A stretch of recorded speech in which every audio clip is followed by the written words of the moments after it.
Makanya Masya Allah ya, itulah yang menjadikan kami itu sampai di Samila itu akhirnya akan membuat namanya Samila Wisdom, berdamai di usia senja. Ini berangkat dari berbagai macam fenomena dan kasus yang kami jumpai. Ada anak, ketika mereka sudah punya pekerjaan, orang tuanya itu merasa kesepian. Orang tuanya itu tidak tahu kematian itu kayak apa. Kalau nanti sakaratul maut itu bagaimana?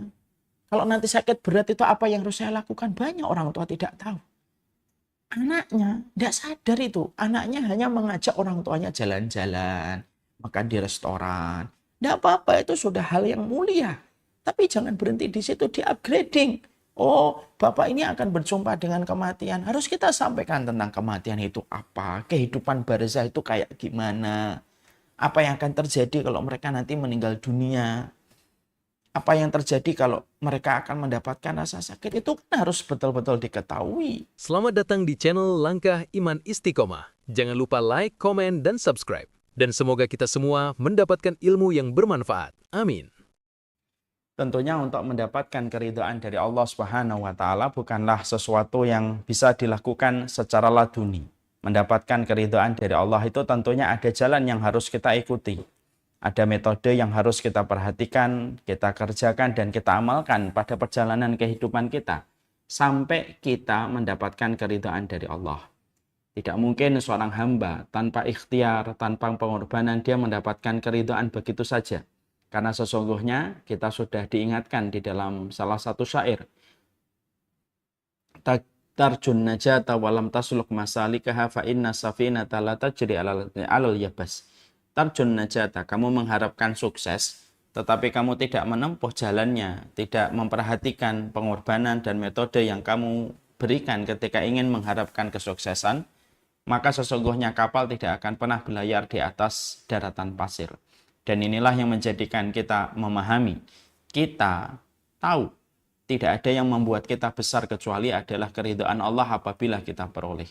Dan untuk mendapatkan keridhaan dari Allah, tidak ada yang kita harus lakukan kecuali adalah memberikan pengorbanan, mengikuti cara sebagaimana yang telah diterangkan oleh Rasulullah sebagai manusia yang paling paham tentang Rabb-nya. Ketika Nabi diturunkan kepadanya wahyu, disampaikan kepadanya sunnah, supaya kita tahu bagaimana cara untuk menggapai keridhaan dari Allah Subhanahu wa taala. Nah, inilah yang menjadikan kita membahas buku 40 karakteristik mereka yang dicintai oleh Allah Subhanahu wa taala, karena ini merupakan sebuah referensi yang akan menghantarkan kita pada sesuatu yang agung, pada sesuatu yang besar. Dan sesungguhnya sesuatu yang besar dan sesuatu yang agung itu adalah ridhanya Allah. Kita kemarin telah membahas cukup panjang. Pembahasan kita yaitu adalah bagaimana seorang mukmin ketika mereka ingin untuk mendapatkan keridhaan dari Allah Subhanahu wa taala, bagaimana mereka harus memiliki sebuah karakteristik itu ada yang karakteristik itu pada yang ke-17 adalah mereka yang senantiasa berbakti kepada orang tua mereka. Kita sudah membahas muqaddimah. Sebelum kita membahas tentang karakteristik itu, muqaddimah yang harus diperhatikan setiap orang tua. Sebelum kita bicara tentang masalah berbakti kepada orang tua, kita sudah membicarakan keutamaan bagaimana kita berbakti kepada orang tua. Kita sudah membicarakan apa yang menjadikan orang mendapatkan halangan dan tidak mampu memaksimalkan berbakti dia kepada orang tua. Maka kita menuju kepada pembahasan yang terakhir, yaitu pembahasan yang keempat. Arti birrul walidain itu semacam apa? Supaya betul-betul kita memahami artinya, maknanya, supaya betul-betul kita mampu menimbang diri kita. Apakah kita ini memang betul-betul sudah birrul walidain kepada orang tua kita? Atau jangan-jangan kita hanya merasa kita sudah birrul walidain padahal kita sebenarnya belum birrul walidain. Hanya disebabkan karena kebodohan kita tentang makna birrul walidain itu apa. Karena birrul walidain itu merupakan pintu tengahnya surga, berarti wajib dari kita untuk mengetahui makna birrul walidain itu apa. Supaya tidak ada lagi pengakuan-pengakuan kosong, pengakuan-pengakuan fiktif. Orang yang mengaku dia sudah birrul walidain, padahal ketika ditarik kepada makna yang mencakup birrul walidain itu, maka sesungguhnya ternyata dia belum mengerjakan amal dari birrul walidain yang harusnya dia lakukan dan dia kerjakan. Makanya akhirnya kita sering menjumpai sebagian masyarakat kita mendefinisikan bahwasanya birrul walidain itu adalah bagaimana kita memberikan rekening, memberikan nafkah bulanan kepada orang tua kita untuk membayar listrik, untuk membeli air, untuk membiayai kehidupan sehari-hari. Lalu kita merasa dengan uang yang kita kirimkan, uang yang kita transferkan itu sudah mewakili birrul walidain. Seakan-akan hanya itu dan hilang kewajiban-kewajiban yang lainnya. Padahal memberikan nafkah itu salah satu di antara makna birrul walidain, tetapi bukan satu-satunya makna pada birrul walidain. Ini yang harus kita perhatikan. Maka setelah kita paham bahwasanya kita harus menggali apa itu makna birrul walidain yang sesungguhnya, maka apa itu makna dari birrul walidain? Yang pertama yang sudah kita bahas, arti dari birrul walidain adalah ketika kita sebagai dan selaku seorang anak, bagaimana kita berusaha untuk mensolihkan diri kita. Karena kesolihan seorang anak merupakan bentuk birrul walidain dia kepada orang tua.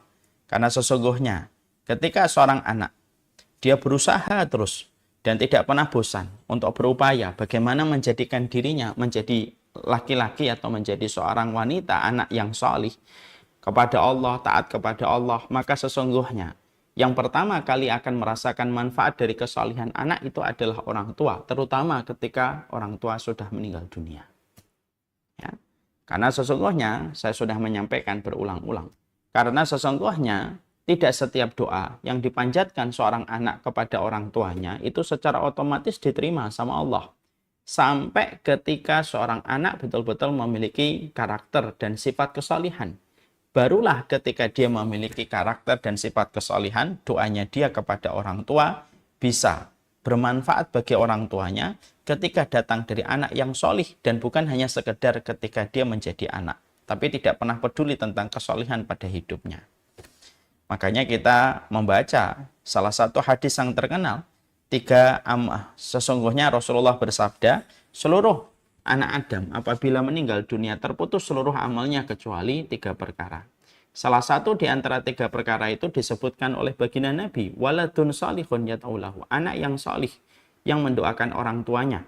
Di mana baginda Nabi menyebutkan pada riwayat itu, Nabi tidak menyebutkan waladun, tetapi Nabi menyebutkan waladun salih, anakmu harus salih.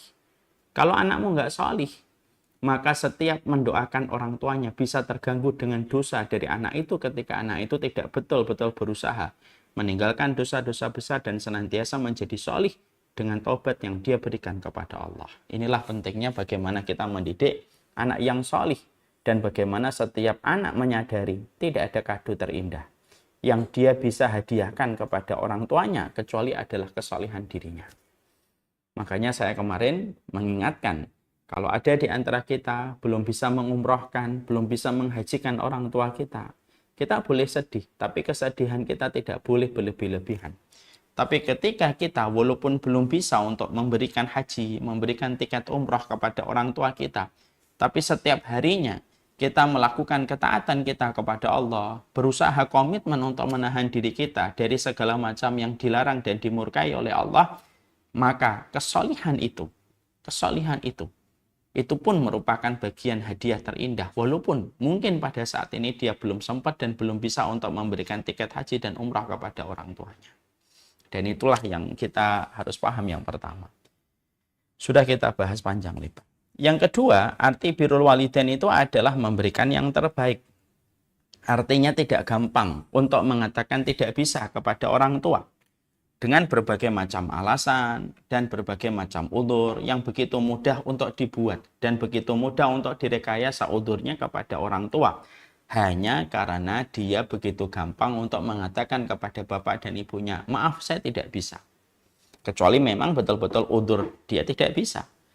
Maka sesungguhnya makna birrul walidain itu adalah memberikan yang terbaik pada setiap respon yang diberikan seorang anak terhadap permintaan setiap orang tua, selama permintaan itu merupakan permintaan yang tidak bertentangan dengan syariat dan tidak bertentangan dengan kitabullah dan tidak bertentangan dengan apa yang ada di dalam sunnah. Makanya kita melihat bagaimana kisah nyata seorang Uwais Al-Qarni ketika beliau mendapatkan permohonan permintaan dari seorang ibu yang lumpuh. yang ada di kota Yaman, yang jarak terbentang antara Yaman dengan kota Mekah 1119 km. Ibunya pengen haji, padahal kondisinya pada kondisi lumpuh. Sampai akhirnya Uwais Al-Qarni tidak menampik perkataan dan permintaan dari ibunya, tidak mengatakan kepada ibunya bahwasanya haji sudah tidak wajib bagi ibu karena ibu sudah lumpuh. Karena sesungguhnya syaratnya haji itu mampu, dan salah satu makna mampu itu mampu secara kesehatan. Sama sekali Uwais Al-Qarni tidak memberikan alasan-alasan itu. Kalaupun Uwais Al-Qarni menyampaikan alasan itu pun diterima karena memang pada hakikatnya memang ibunya Uwais Al-Qarni itu memang sudah tidak diwajibkan untuk haji dengan kondisinya beliau yang lumpuh. Tapi yang justru dilakukan oleh Uwais Al-Qarni yang menjadikan Allah ridha kepada Uwais Al-Qarni berlatih.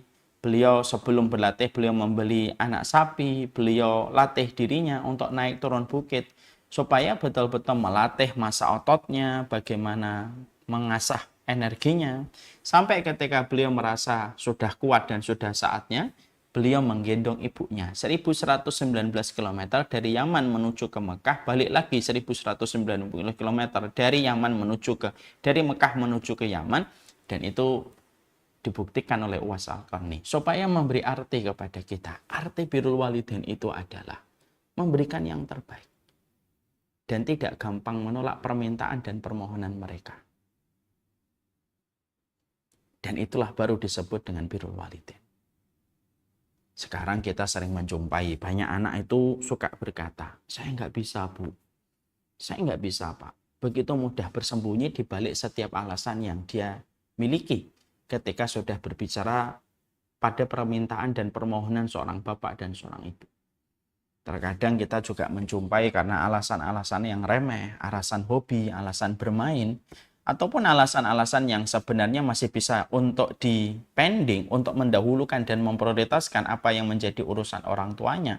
Tapi karena kita tidak memberikan sifat birrul walidain dengan memberikan yang terbaik dan totalitas di dalam memberikan khidmah, akhirnya apa? Orang tua selalu menjadi prioritas kesekian nomornya setelah prioritas-prioritas dari masalah-masalah yang lain. Dan itu bukan arti dari birrul walidain. Itu yang kedua. Sekarang mari kita bahas yang ketiga. Para ulama lalu mengatakan arti birrul walidain yang ketiga, yaitu adalah bagaimana setiap anak ketika mereka melakukan bakti mereka kepada orang tua mereka, baik orang tua yang masih hidup atau orang tua yang sudah meninggal dunia, bagaimana mereka selalu mengkondisikan lisan mereka dan selalu mengkondisikan pikiran mereka untuk senantiasa mendoakan orang tua mereka setiap waktu dan setiap saat, terutama di waktu yang mustajab untuk mendoakan orang tua mereka. Karena tanda cinta itu adalah menyebutkan namanya di hadapan Allah. Ya. Makanya kita jumpai pada surat Al-Isra ayat yang ke-24.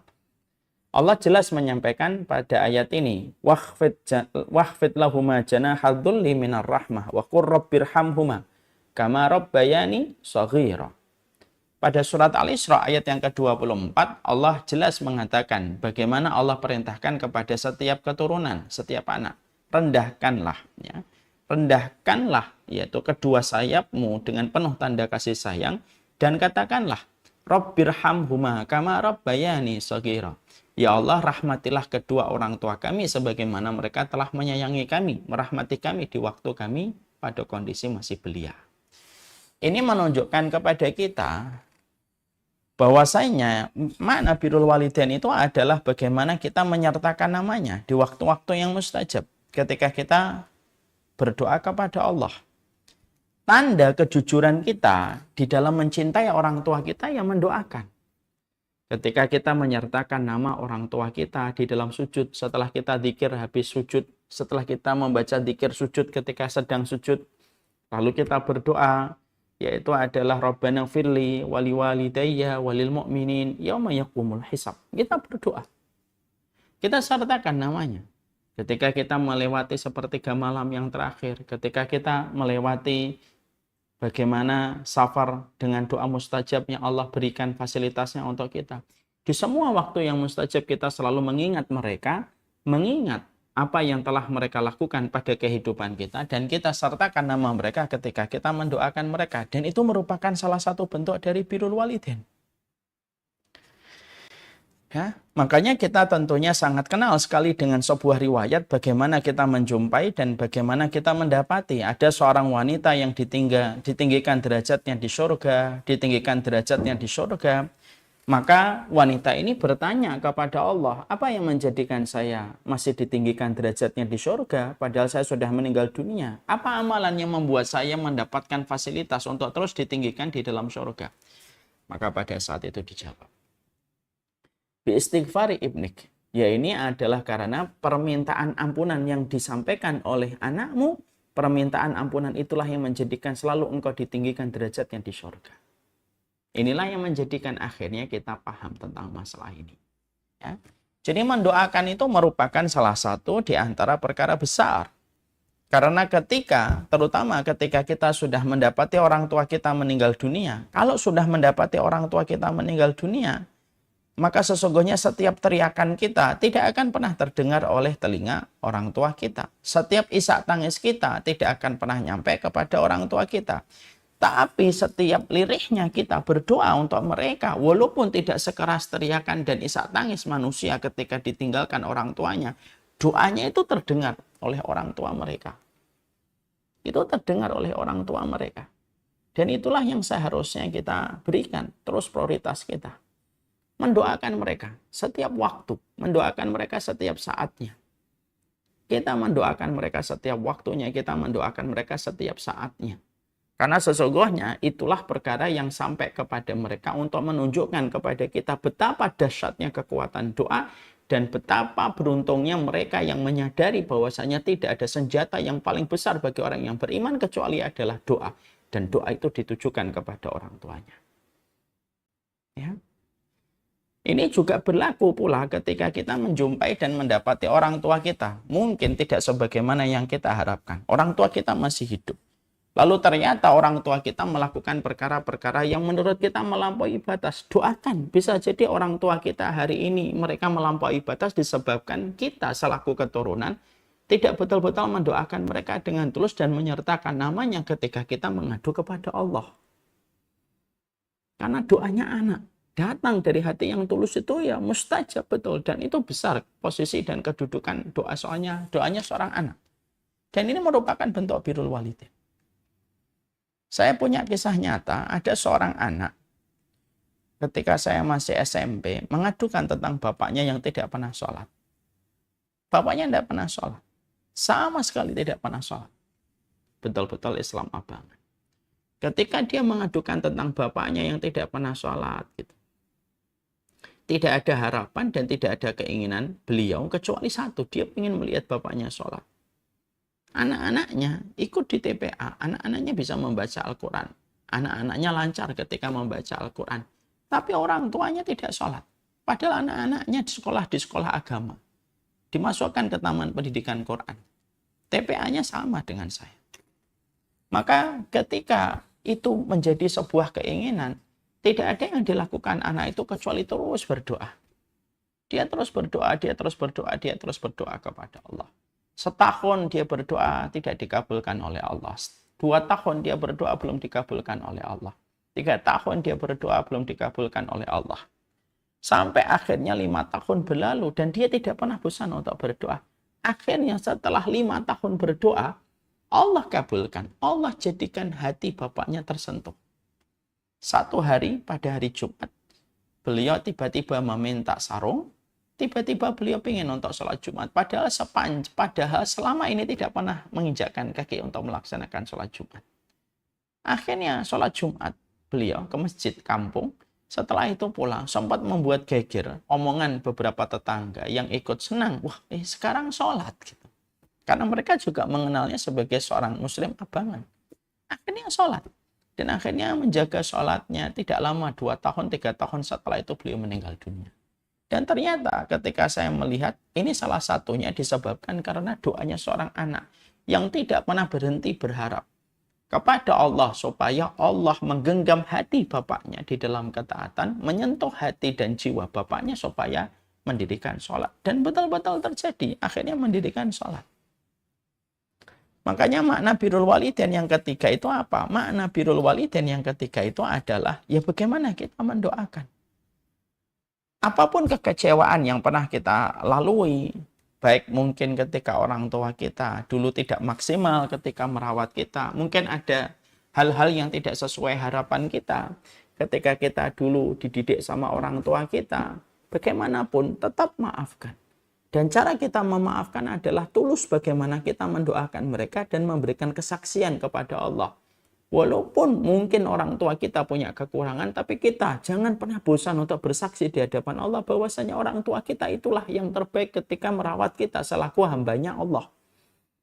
Katakan kepada Allah, ya Allah, saya ini adalah hambamu, saya dirawat baik oleh kedua orang tua yang engkau titipkan aku kepada mereka.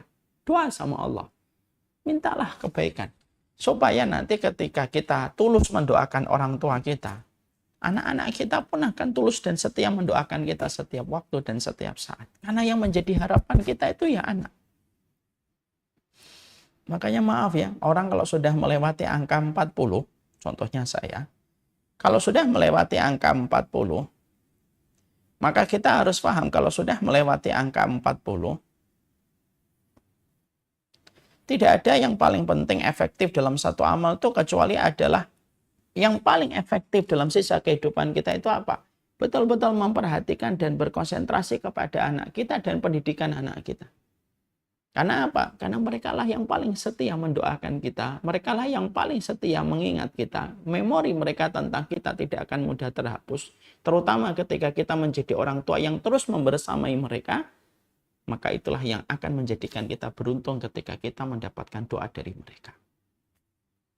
Teman-teman kita, berapa lama teman-teman kita akan mendoakan kita? Teman-teman kita akan mendoakan kita 3 hari, setelah itu mereka akan lupa dengan keberadaan kita. Orang yang tidak terlalu mengenal kita, mungkin akan mendoakan kita pertama kali mendapatkan kabar, Umar Mita meninggal dunia. Mungkin langsung berdoa sebentar. Tapi apakah bertahan doanya setiap waktu? Enggak. Karena kita mungkin tidak terlalu mengenalnya secara personal. Sahabat yang mengenal kita secara personal pun berapa lama mereka akan mendoakan kita? 1 pekan. Setelah itu mereka akan kembali kepada urusan mereka masing-masing. Karena mungkin tidak terikat secara dalam dengan kita. Tapi siapa yang paling setia mendoakan kita? Yo anak yang paling setia mendoakan kita. Kenapa? Memori bapak dan ibunya. Terutama ketika bapak dan ibunya betul-betul melaksanakan kewajiban sebagai orang tua. Memori itulah yang akan terus ada pada pikiran anak dan tidak akan pernah dilupakan anak. Untuk terus mendoakan mereka supaya mereka dirahmati oleh Allah sebagaimana anak itu menjadi saksi bagaimana mereka diberikan rahmat oleh orang tua mereka. Ya, jadi itu yang ketiga, doakan di waktu yang mustajab. Saya kalau boleh sharing ya, kalau saya berdoa di waktu sujud, setidaknya ada 5 yang selalu saya sertakan kalau memiliki waktu longgar. Yaitu adalah setelah membaca dzikir sujud, maka saya membaca doa supaya saya diberikan husnul khatimah. Allahumma rzuqni husnul khatimah. Yang kedua, diberikan oleh Allah hati yang istiqamah.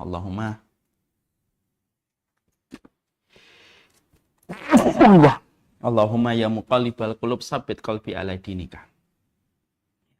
Yang ketiga, yaitu adalah kita memohon kepada Allah supaya kita diberikan keikhlasan di dalam setiap ucapan dan perbuatan.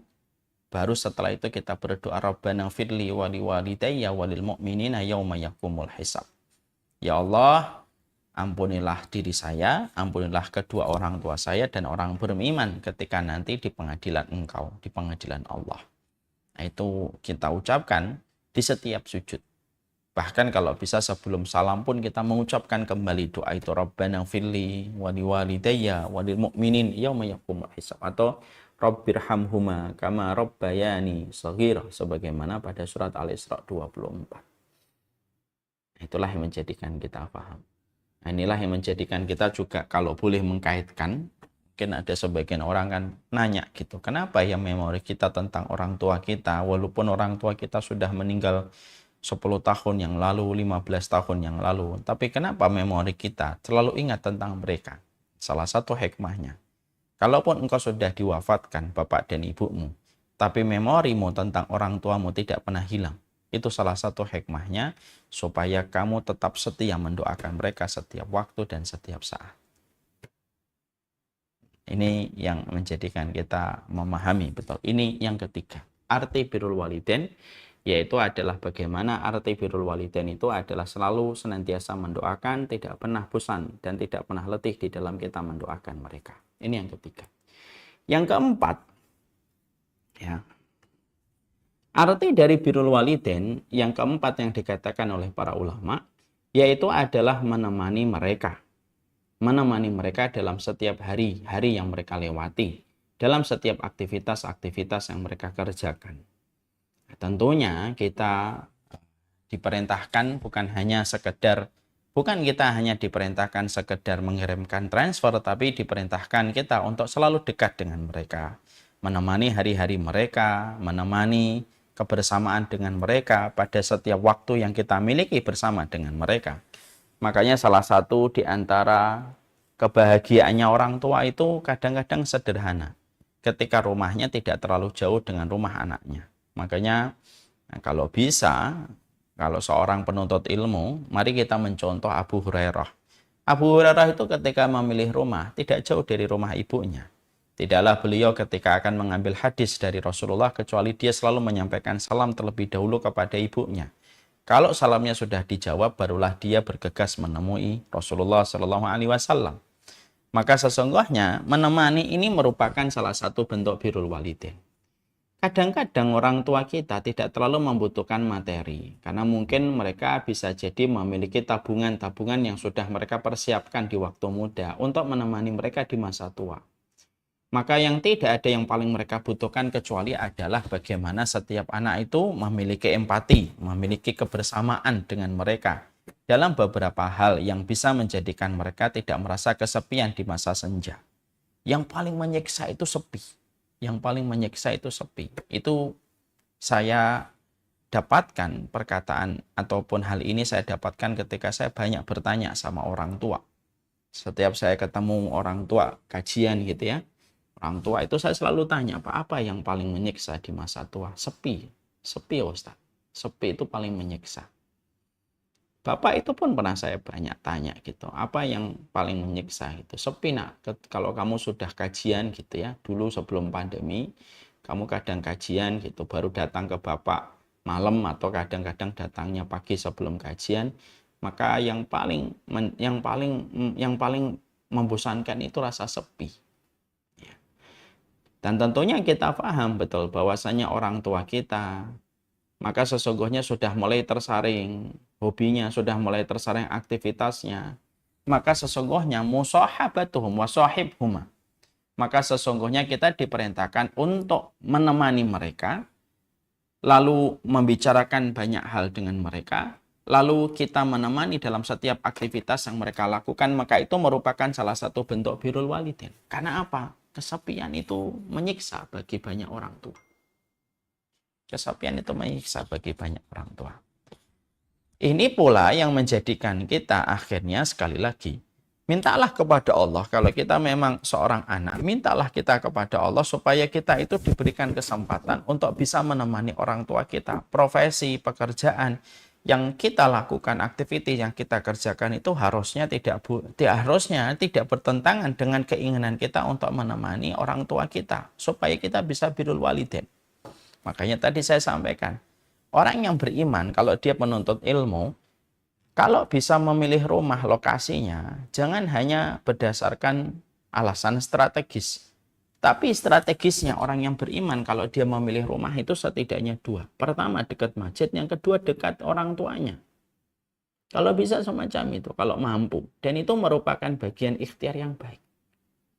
Saya salut sekali ketika saya pernah melihat di YouTube ada salah satu artis Indonesia rela meninggalkan Jakarta, lalu pulang ke kampung halamannya, kota kecil, berjualan kecil-kecilan, warung atau restoran gitu. Dan dia tidaklah meninggalkan Jakarta kecuali karena ingin menemani orang tuanya. Ini kan, Masya Allah ini, hal besar ini. Saya yakin orang yang semacam ini tidak akan pernah perniagaannya ini, yang semacam ini, ketika dia siap menemani orang tuanya, tidak akan pernah dilewatkan oleh Allah kecuali dibeli kontan oleh Allah dengan banyak kebaikan. Karena kita paham kan di dalam surat Maryam ayat yang ke-32, wa barram biwalidati walam yaj'alni jabbaran syaqiyya. Dan karena aku baik kepada orang tuaku, maka dijadikan aku tidak celaka dan dijadikan aku tidak kasar. Karena orang yang mereka selalu menemani orang tuanya, di waktu-waktu yang dia bisa berikan ketika dia dekat dengan orang tuanya, pasti semua waktu yang kita berikan kepada orang tua justru tidak akan pernah mengurangi waktu kita, tapi justru menambah kualitas waktu kita. Karena yang memiliki waktu itu Allah. Yang menggenggamnya Allah. Allah bisa mempercepat, Allah bisa melambatkan.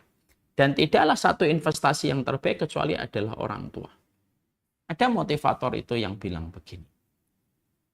Investasi itu ada beberapa hal. Ada investasi ilmu, ada investasi teman, tapi ada investasi yaitu berbuat baik kepada orang tua.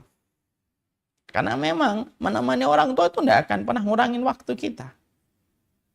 Karena bisa jadi ada orang yang merasa kurang dengan waktunya, ya karena dia tidak memberikan waktu terbaiknya kepada orang tua ataupun memperhatikan dan empati kepada orang tuanya di masa-masa senjanya. Dan kita harus ingat, setiap kita menemani orang tua kita, semakin bertambah umurnya, semakin bertambah pula kelipatan pahalanya.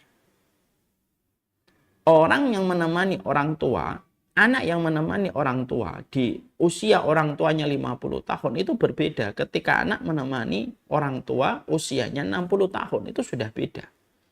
Anak yang menemani orang tuanya di usia 60 tahun itu berbeda ketika dia menemani orang tuanya di usia 70 tahun, itu berbeda. Semakin tua, semakin sepuh, semakin besar kelipatan-kelipatan pahala yang didapatkan bagi setiap anak yang mereka memberikan khidmah dan memberikan birrul walidain, salah satunya musyahabah, yaitu menemani mereka. Ini bukan berarti nanti tidak kerja, bukan berarti kita tidak mengambil aktivitas. Tidak, dia tetap mengambil aktivitas, dia tetap bekerja. Tapi tetap ada waktu yang dia berikan kepada orang tua. Makanya mintalah kepada Allah supaya suami kita ataupun anak-anak kita berdoa supaya diri kita lalu diberikan oleh Allah kesempatan untuk tetap dekat dengan orang tua kita. Dan itu anugerah besar. Itu kenikmatan besar sekali. Yang mana kenikmatan itu tidak akan terulang 2 kali. Menemani orang tua di waktu sepuh itu mungkin agak merepotkan. Tapi bagi orang yang beriman itu tidak ada kerepotan pada satu jalan yang disebut dengan pintu tengahnya surga. Ya. Makanya sering sekali saya menyampaikan, kalau menyampaikan nasihat pernikahan sama mereka yang baru menikah, jangan pernah jauh-jauh memilih rumah. Selama masih punya kesempatan, rumah kita dekat dengan rumah orang tua kita, ambil rumah yang dekat dengan orang tua kita, jangan meninggalkan. Mungkin terkadang ketika kita mengambil posisi rumah kita dekat dengan rumah orang tua kita, maaf ya, mungkin terkadang gajinya cuma 10 juta. Beda kalau kita mungkin harus ke luar negeri, mungkin gajinya sampai 50, sampai 80, sampai 100 juta. Tapi 10 juta itu keberkahannya kalau kita niatkan untuk menemani orang tua. Bisa jadi keberkahannya itu mengalahkan mereka yang punya gaji 100 juta tapi berjauhan dengan orang tuanya. Tapi orang tua saya ridho kok Ustaz, mengizinkan. Memang betul. Orang tua mah tidak akan tega untuk mengatakan dan mengatur kepada anaknya supaya anaknya dekat dengan mereka. Mereka selalu mengatakan, sudah silahkan tinggalkan aja. Yang penting abang-abang, anak-anakku ini insya Allah mapan. Orang tua pasti mengatakan itu. Kita kan selaku orang tua juga sering mengatakan itu sama anak. Udah makan aja. Abi nggak lapar? Enggak. Padahal kita lapar. Kita kan sekarang sudah jadi orang tua. Makanya akhirnya di situ kita menjumpai bagaimana kita mencontoh dari riwayatnya Abu Hurairah. Abu Hurairah itu Masya Allah. Abu Hurairah itu memilih rumah yang tidak berjauhan dengan rumah ibunya.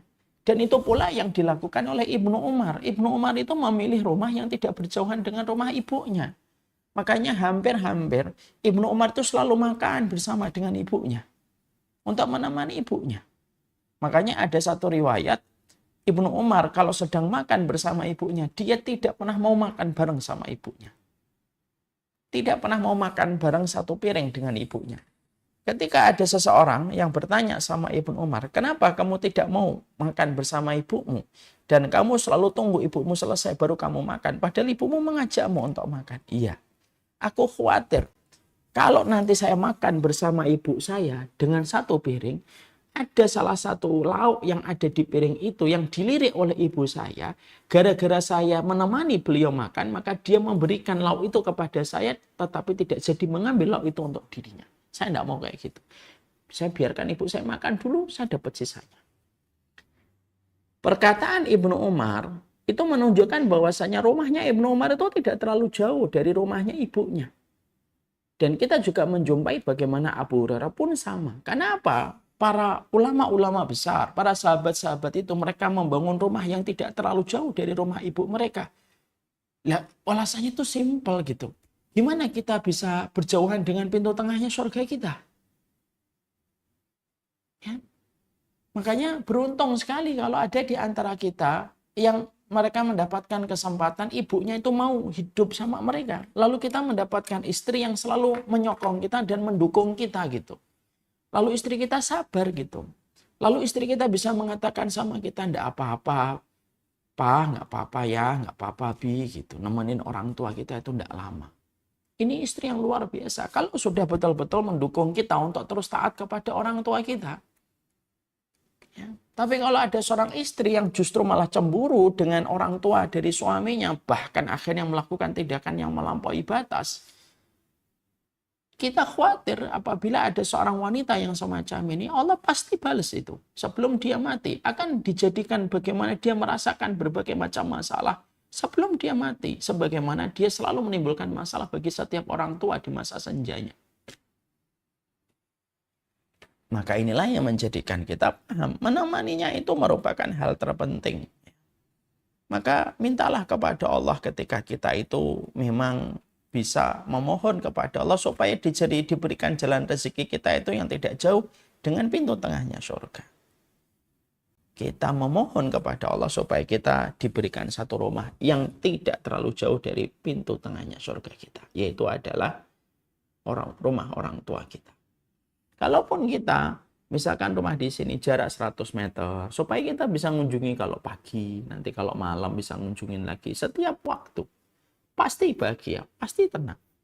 Apalagi ketika kita sudah memiliki anak yang menjadi cucu dari orang tua kita, pasti orang tua kita senang ketemu cucunya. Dan itu obat bagi mereka. Itu obat bagi mereka. Ya. Saya ngerasain betul bagaimana seorang bapak, ketika beliau mendapati cucu, itu obat luar biasa untuk beliau. Namanya orang tua, ketemu cucu itu senang sekali. Makanya alangkah menderitanya orang tua kita kalau ketemu kita itu harus 2 tahun sekali, harus 3 tahun sekali.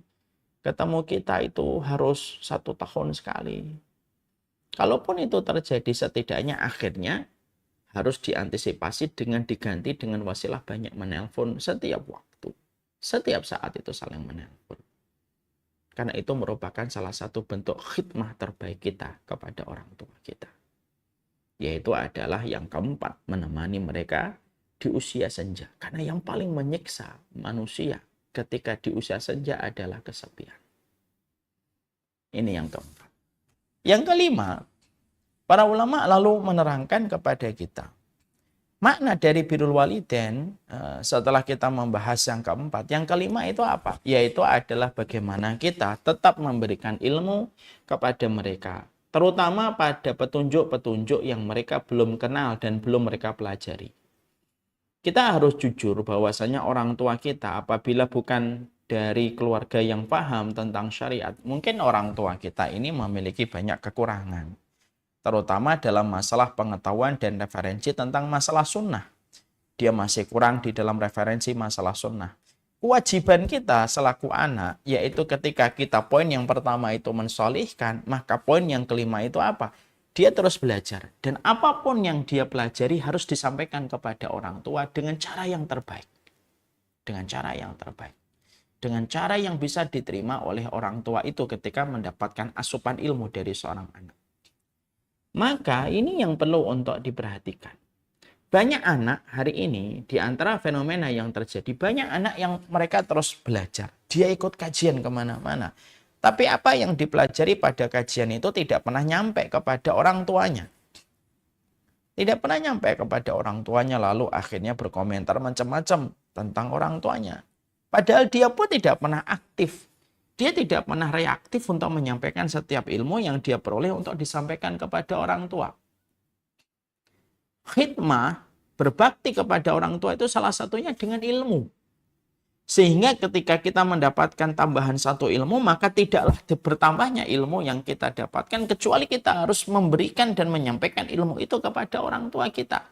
Dengan bahasa yang sesederhana mungkin, yang mudah difahami oleh mereka.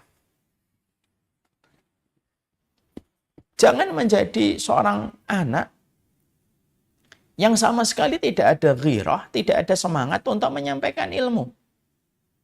Kita tahu betul kehidupan kita berikutnya sangat tergantung bagaimana proses kita mendapatkan ilmu dan mengamalkan ilmu. Man salaka thariqan yaltamisu fihi ilman salallahu lahu thariqan ilal jannah. Ini kan hadisnya ternyata. Kehidupan akhirat itu sangat tergantung dengan ilmu. Ketika kita memahami kehidupan akhirat sangat tergantung dengan ilmu, dan siapapun yang melapangkan jalannya untuk mendapatkan ilmu, Allah yang akan melapangkan jalannya nanti ke surga. Orang tua kita kan dekat. Orang tua kita ini sekarang lebih dekat dengan kehidupan akhiratnya. Ya. Ketika kita sadar, sesadar-sadarnya bahwasanya orang tua kita sudah dekat dengan akhiratnya, maka tentunya kita paham berarti tidak ada yang paling dibutuhkan oleh orang tua kita kecuali ilmu. Yang kita peroleh, kita peres-peresannya sebagaimana peresan air kelapa. Peresan itulah yang kita berikan kepada orang tua supaya orang tua kita paham, orang tua kita ngerti, mampu mengamalkan sebelum dia berjumpa dengan Allah pada kematian yang Allah kirimkan. Makanya harusnya apa? Ibu-ibu di sini misalkan Majelis Ta'lim Ar-Royan, itu harusnya ketika mengkaji satu kitab atau satu pembahasan, jangan hanya berhenti di handphone kita, jangan hanya berhenti di iPad kita. Lalu kita tulis semua konklusi atau semua kesimpulannya, tapi sudah selesai. Tidak. Telepon orang tua kita. Datengin orang tua kita. Sampaikan, hari ini saya belajar tentang ini, Ibu. Saya hari ini belajar tentang karakteristik orang yang dicintai oleh Allah, orang yang zuhud. Zuhud itu artinya apa? Sampaikan pelan-pelan, sesuai dengan bahasa yang bisa memudahkan mereka untuk paham. Sodakohnya ilmu itu menyampaikan. Sodakohnya ilmu itu mengajarkan. Kalau setiap penuntut ilmu selalu menyadari tentang kewajiban dia untuk menyebarkan ilmu, karena sodakohnya ilmu itu adalah menyebarkan, Masya Allah itu. Saya itu yakin betul bahwasanya kebaikan di masa mendatang itu akan lebih maksimal kita peroleh dengan cepat kalau kita itu betul-betul melaksanakan ini. Makanya akhirnya kita berikan ilmunya. Jangan sampai akhirnya kita menganggap, udahlah orang tua saya tidak mungkin paham. Loh, kalau kamu sudah suudon kepada orang tuamu, terus siapa yang akan husnudon kepada orang tuamu kalau kamu sama orang tuamu suudon? Lah, tidak mungkin lah, ajaran sunnah kayak gini orang tua saya akan paham. Lu gimana sih? Bukankah kamu lahir dari rahimnya? Semua ilmu yang kamu peroleh, otak yang kamu dapatkan itu salah satunya dari apa yang dulu disuapkan oleh ibumu sampai melahirkan dirimu.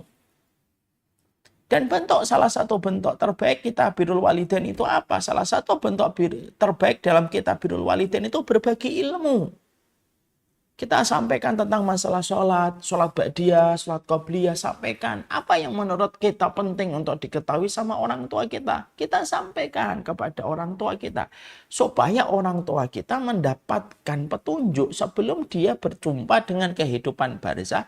Di mana kehidupan barzah dan kehidupan akhirat itu sangat tergantung. Bagaimana tercukupinya mereka dalam masalah ilmu yang berkaitan tentang akhirat. Ya. Makanya Masya Allah ya, itulah yang menjadikan kami itu sampai di Syamila itu akhirnya akan membuat namanya Syamila Wisdom, berdamai di usia senja. Ini berangkat dari berbagai macam fenomena dan kasus yang kami jumpai. Ada anak ketika mereka sudah punya pekerjaan, orang tuanya itu merasa kesepian. Orang tuanya itu tidak tahu kematian itu kayak apa. Kalau nanti sakaratul maut itu bagaimana? Kalau nanti sakit berat itu apa yang harus saya lakukan? Banyak orang tua tidak tahu. Anaknya tidak sadar itu. Anaknya hanya mengajak orang tuanya jalan-jalan, makan di restoran. Tidak apa-apa, itu sudah hal yang mulia. Tapi jangan berhenti di situ, di-upgrading. Oh, Bapak ini akan berjumpa dengan kematian. Harus kita sampaikan tentang kematian itu apa, kehidupan barzah itu kayak gimana, apa yang akan terjadi kalau mereka nanti meninggal dunia, apa yang terjadi kalau mereka akan mendapatkan rasa sakit, itu kan harus betul-betul diketahui. Karena banyaknya kasus orang tua yang mereka melewati angka 50, 60, tidak tahu apa-apa tentang apa yang harusnya mereka ketahui. Insya Allah. Nah itulah kalau boleh saya agak sedikit menyimpang dari tema. Makanya kami di Syamila akan mengadakan Syamila Wisdom. Syamila untuk orang tua, untuk orang tua. Di atas 50 tahun, terutama yang di atas 60 tahun, kita ingin ngasih sebuah narasi. Ini loh tentang kehidupan barzah. Bagaimana menghadapi kematian. Bagaimana kalau kita sudah tua itu harus selalu berbaik sangka sama Allah. Supaya kita terus yakin dengan rahmatnya Allah. Itu kan harus disampaikan. Ya, itu harus disampaikan itu. Dan salah satu kewajiban kita kepada orang tua kita itu adalah bagaimana orang tua kita itu harus mendapatkan asupan ilmu. Ya, banyak kondisinya, ada yang kondisi ideal. Kondisi ideal itu orang tuanya betul-betul berilmu, anaknya berilmu, itu kondisi ideal. Itu pun tidak menghalangi mereka untuk saling transfer ilmu.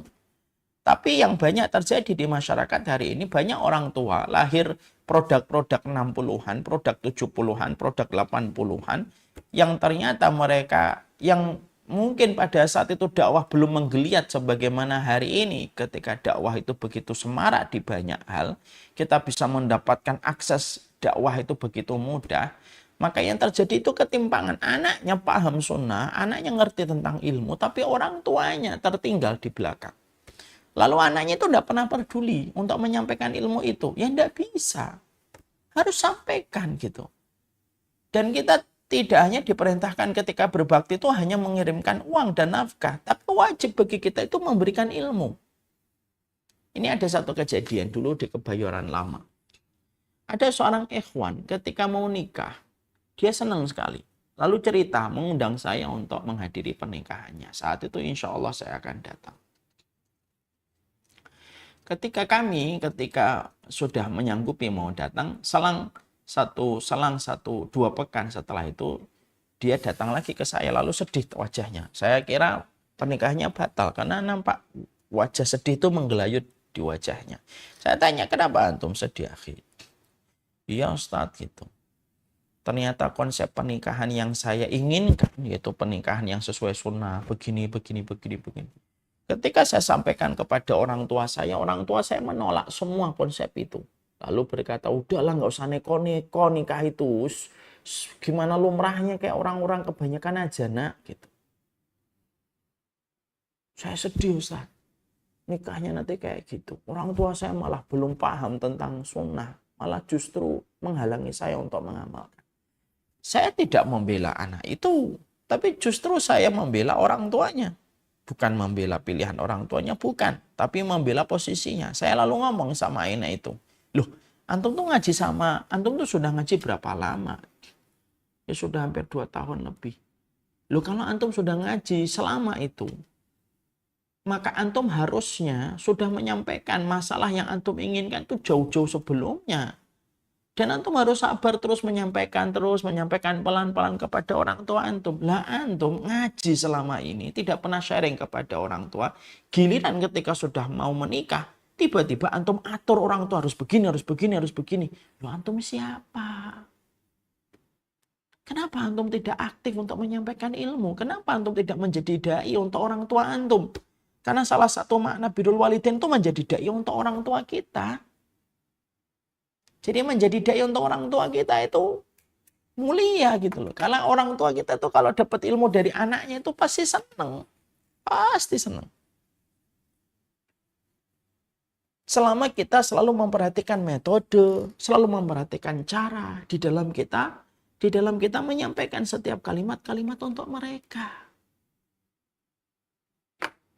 Ya, saya aja dikasih tahu sama anak saya, seneng saya. Bi begini, bi ini begini, kita seneng dikasih tahu anak kita. Orang tua juga sama. Kalau kita menyampaikan dengan sabar, menyampaikannya tidak dalam kondisi marah, menyampaikannya tidak dalam kondisi emosi, menyampaikannya tidak dalam kondisi pengen menang-menangan, orang tua itu pasti senang mendapatkan ilmu dari anaknya. Dan itu makna birrul walidain. Kenapa? Karena kita tahu tidak ada mata uang dalam kehidupan kelak di akhirat kecuali mata uang yang berlaku pada kehidupan di akhirat itu mata uang ilmu yang dipraktekkan pada kehidupan. Sampaikan ilmu.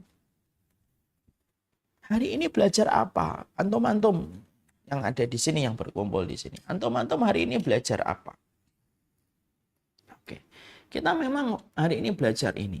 Telepon orang tuanya. Kalau memang kita masih berjauhan, telepon orang tuanya, sampaikan ilmunya.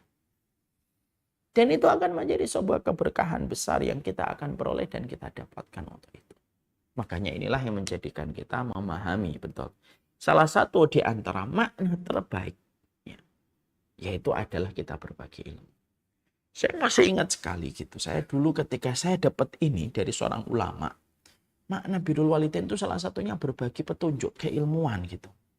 Saya mencoba kalau ada satu materi yang baru, selalu saya sampaikan kepada ibu dan bapak dulu. Contoh nih, saya masih ingat terakhir kali itu. Ibu meninggal dunia hari Ahad, malam, Senin dini hari. Hari Sabtu, saya itu menyampaikan kajian tentang satu kajian, arti berkah pada hidupmu.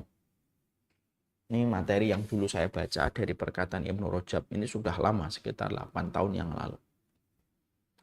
Atau 7 tahun lalu. Maka pada saat itu, Masya Allah ya, saya ngontak ibu. Bu, nanti ada materi baru, Bu. Oh iya nak, apa materimu hari ini yang baru? Arti berkah. Wah bagus tuh, arti berkah itu apa ya? Ya nanti kita bahas. Udah, saya ngajar. Handphone, saya buka. Suaranya terdengar. Nah, semoga Allah merahmati ulama yang menyampaikan ilmu ini sampai saya mengamalkannya. Maka itulah salah satu di antara hadiah terbaik. Maka inilah yang menjadikan kita memahami salah satu makna terbaik di dalam kitab birrul walidain itu adalah berbagi ilmu. Ya. Ini merupakan salah satu di antara metode kita di dalam memahami konteks kita di dalam kitab birrul walidain. Ini merupakan perkara yang keempat. Yang kelima, yaitu adalah bagaimana kita. Kenapa? Oh, yang keenam sekarang. Sekarang yang keenam. Arti dari birrul walidain yang keenam itu adalah bagaimana ketika kita memberikan makna birrul walidain kita kepada orang tua kita. Yang keenam itu adalah bagaimana kita memberikan nafkah yang terbaik untuk mereka. Tentunya ini merupakan bagian dari hal yang sudah difahami oleh sebagian besar anak hari ini. Makna birrul walidain itu yang memberikan nafkah yang terbaik untuk orang tuanya. Kita berikan nafkah. Bagi siapapun yang hari ini masih pelit kepada orang tuanya, satu, istighfarlah dan tobatlah kalian kepada Allah ketika kita masih pelit kepada orang tua kita. Yang kedua, pahami satu riwayat yang disampaikan oleh Rasulullah SAW. Anta wa maluka li abika. Kamu dan seluruh hartamu itu milik orang tuamu. Ya. Jadi pada dasarnya harta kita itu yang miliknya orang tua kita sebagaimana yang ditegaskan oleh Nabi. Anta wa maluka li abika. Kamu dan seluruh hartamu itu yang milik orang tuamu.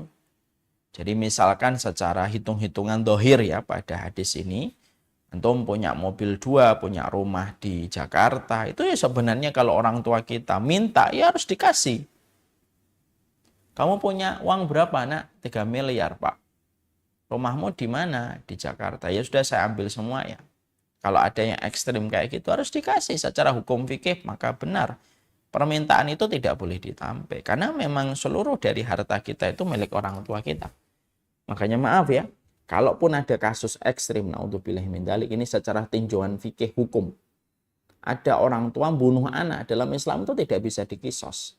Dia memang tetap ditangkap, dia harus dimasukkan penjara karena bunuh anak, tapi tidak bisa dikisos di dalam hasanah hukum Islam. Kenapa tidak dikisos? Seakan-akan orang tua itu memiliki, seakan-akan jiwanya anak itu ya di genggaman orang tuanya. Makanya tetap mereka mendapatkan hukuman yang keras dan tegas karena bunuh anak. Tapi tetap tidak bisa dikisos. Padahal pembunuhan-pembunuhan yang lain itu kalau membunuh ya belasannya dibunuh.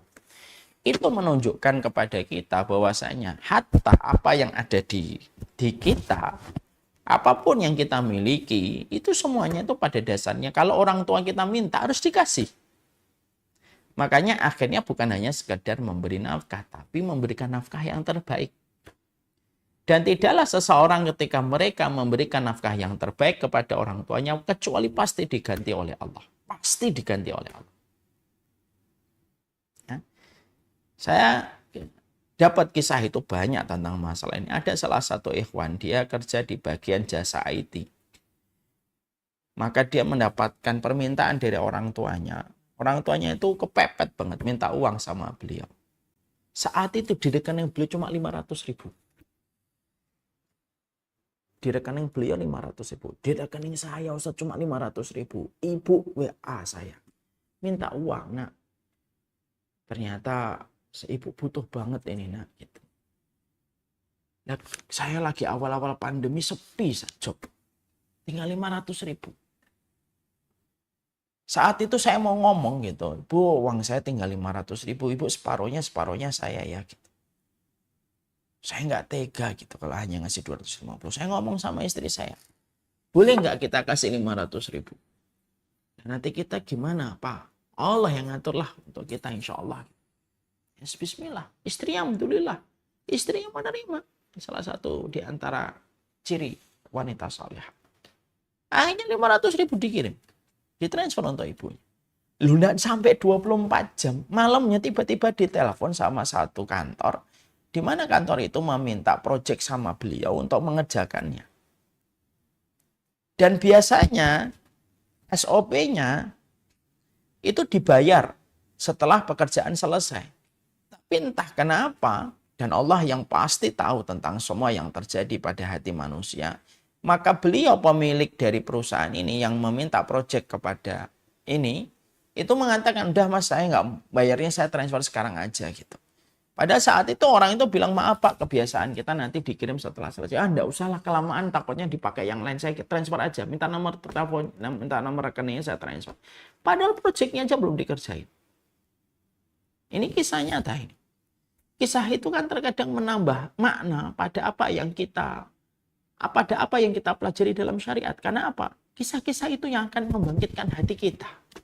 Ada salah satu orang di daerah Jakarta Selatan. Tidak jauh dari Dharma Wangsa. Beliau pernah cerita ada orang kaya raya di daerah itu. Cerita kepada saya. Masya Allah Ustaz. Ya, saya itu pernah pada tahun 97 atau 98 gitu. Saya itu Masya Allah mendapati tabungan saya akan beli mobil. Saat itu belum punya mobil. Qadarullah ada uang untuk membeli mobil. Lah orang tua saya itu kalau ngomongin haji itu semangat sekali. Walaupun tidak pernah minta untuk saya hajikan. Gitu. Tapi ketika saya akhirnya punya tabungan itu. Bingung apakah saya beli mobil atau saya hajikan orang tua saya. Nilai uang pada saat itu cukup untuk 4 orang. Orang tua saya dan orang tua istri saya. Akhirnya saya ngomong sama istri saya. Udahlah bismillah ya. Jadiin mobil untuk orang tua kita bertemu sama Allah. Jadi tamunya Allah supaya mereka haji kita tetap naik. Seadanya aja gitu. Ya nggak apa-apa, bismillah. Uang yang ada di tabungan dibelikan tiketnya untuk melaksanakan haji pada tahun itu. Setelah mereka pulang haji, Masya Allah ya, beliau itu dapat project dan tender yang jauh ratusan kali lipat daripada uang yang beliau berikan kepada orang tuanya untuk dihajikan. Ini kisah nyata, menambah makna supaya kita menikmati betul apa yang kita dapatkan dari penjelasan-penjelasan Allah Subhanahu wa taala, ya. Makanya Masya Allah, inilah yang menjadikan kita memahami betul. Bentuk kita di dalam kitab Birrul Walidain itu adalah yang memberikan nafkah yang terbaik. Berikan nafkah yang terbaik. Ya. Jangan hanya sekedar sisa, tapi betul-betul berikan nafkah itu yang terbaik untuk mereka. Tidaklah apapun nafkah yang kita berikan kepada orang tua kita, kecuali Allah yang melihat langsung, Allah yang menggantinya langsung, dan Allah ketika menggantinya, di dunia diganti, di akhiratnya diganti. Dan itu janji dari Allah. Itu yang kata. Ya, dan itu makna birrul walidain. Kemudian yang terakhir, arti dari birrul walidain yang terakhir itu apa? Arti dari birrul walidain yang terakhir adalah bagaimana kita berkata-kata yang lembut, tidak pernah menyombongkan diri kita, tidak pernah menyombongkan diri kita di hadapan orang tua kita. Makanya kan kata Allah, wahfid lahuma janahadzulli minar rahmah, yaitu rendahkanlah kedua sayapmu. Artinya jangan dibanggakan doktormu, jangan dibanggakan gelar ustadzmu, jangan dibanggakan hafid Qur'anmu, jangan dibanggakan ownermu, bisnismu, nilai kontrakmu. Kalau sudah di depan orang tua, rendahkanlah. Kita tetap akan menjadi anak bagi orang tua kita, dan kita tetap selalu akan dianggap kecil oleh orang tua kita, karena merekalah yang melahirkan kita, karena merekalah yang menggendong kita pertama. Kalau kamu dokter, tidak usah kamu ngomong di depan bapak ibu, rendahkanlah dokter. Kalau kamu ustadz, tidak usah kamu ngomong, Pak saya ini ustadz Pak, tidak usah. Buang gelar ustadzmu, buang gelar doktormu, buang gelar apapun kalau sudah di hadapan orang tua kita. Kita hanyalah budak di hadapan orang tua kita.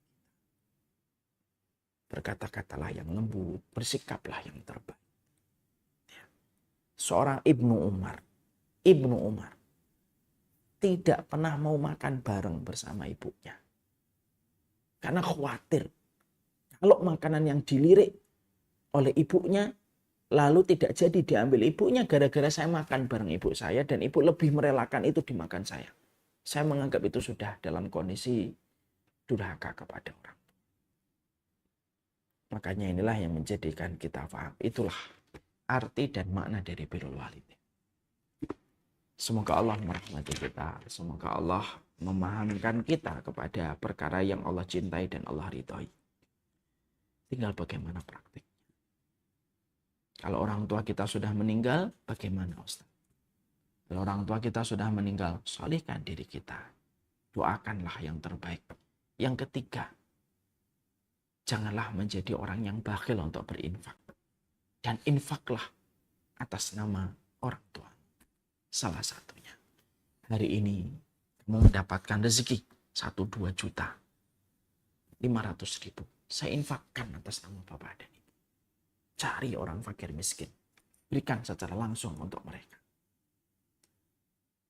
Atau kita niatkan dari awal setelah sepeninggal orang tua kita. Kita lalu berinfak. Lalu kita atasnamakan orang tua kita.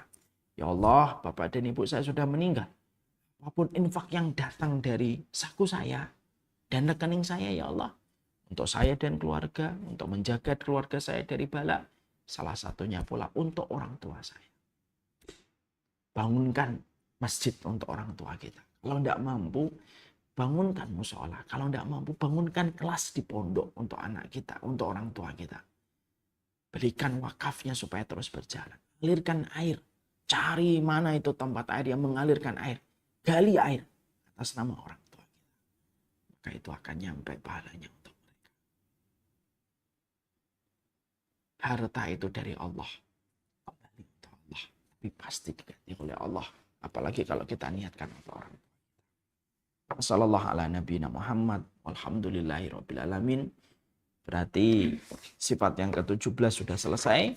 Kita akan lanjutkan sifat yang ke-18. Sifat yang ke-18 itu apa Ustaz? Yaitu karakteristik mereka yang dicintai oleh Allah. Yaitu adalah mereka yang saling mencintai karena Allah. Sifatnya gimana saling mencintai itu karena Allah? Banyak orang yang hari ini suka tertipu dengan pengakuan dirinya.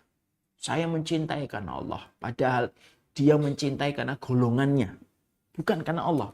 Tapi karena orang yang dia cinta itu ya karena golongannya dan kelompoknya. Terus gimana makna pada mencintai karena Allah? Itulah yang akan menjadi pembahasan kita pada pertemuan kita berikutnya. Wassalamualaikum warahmatullahi wabarakatuh. Saya serahkan kembali kepada Bu Finya.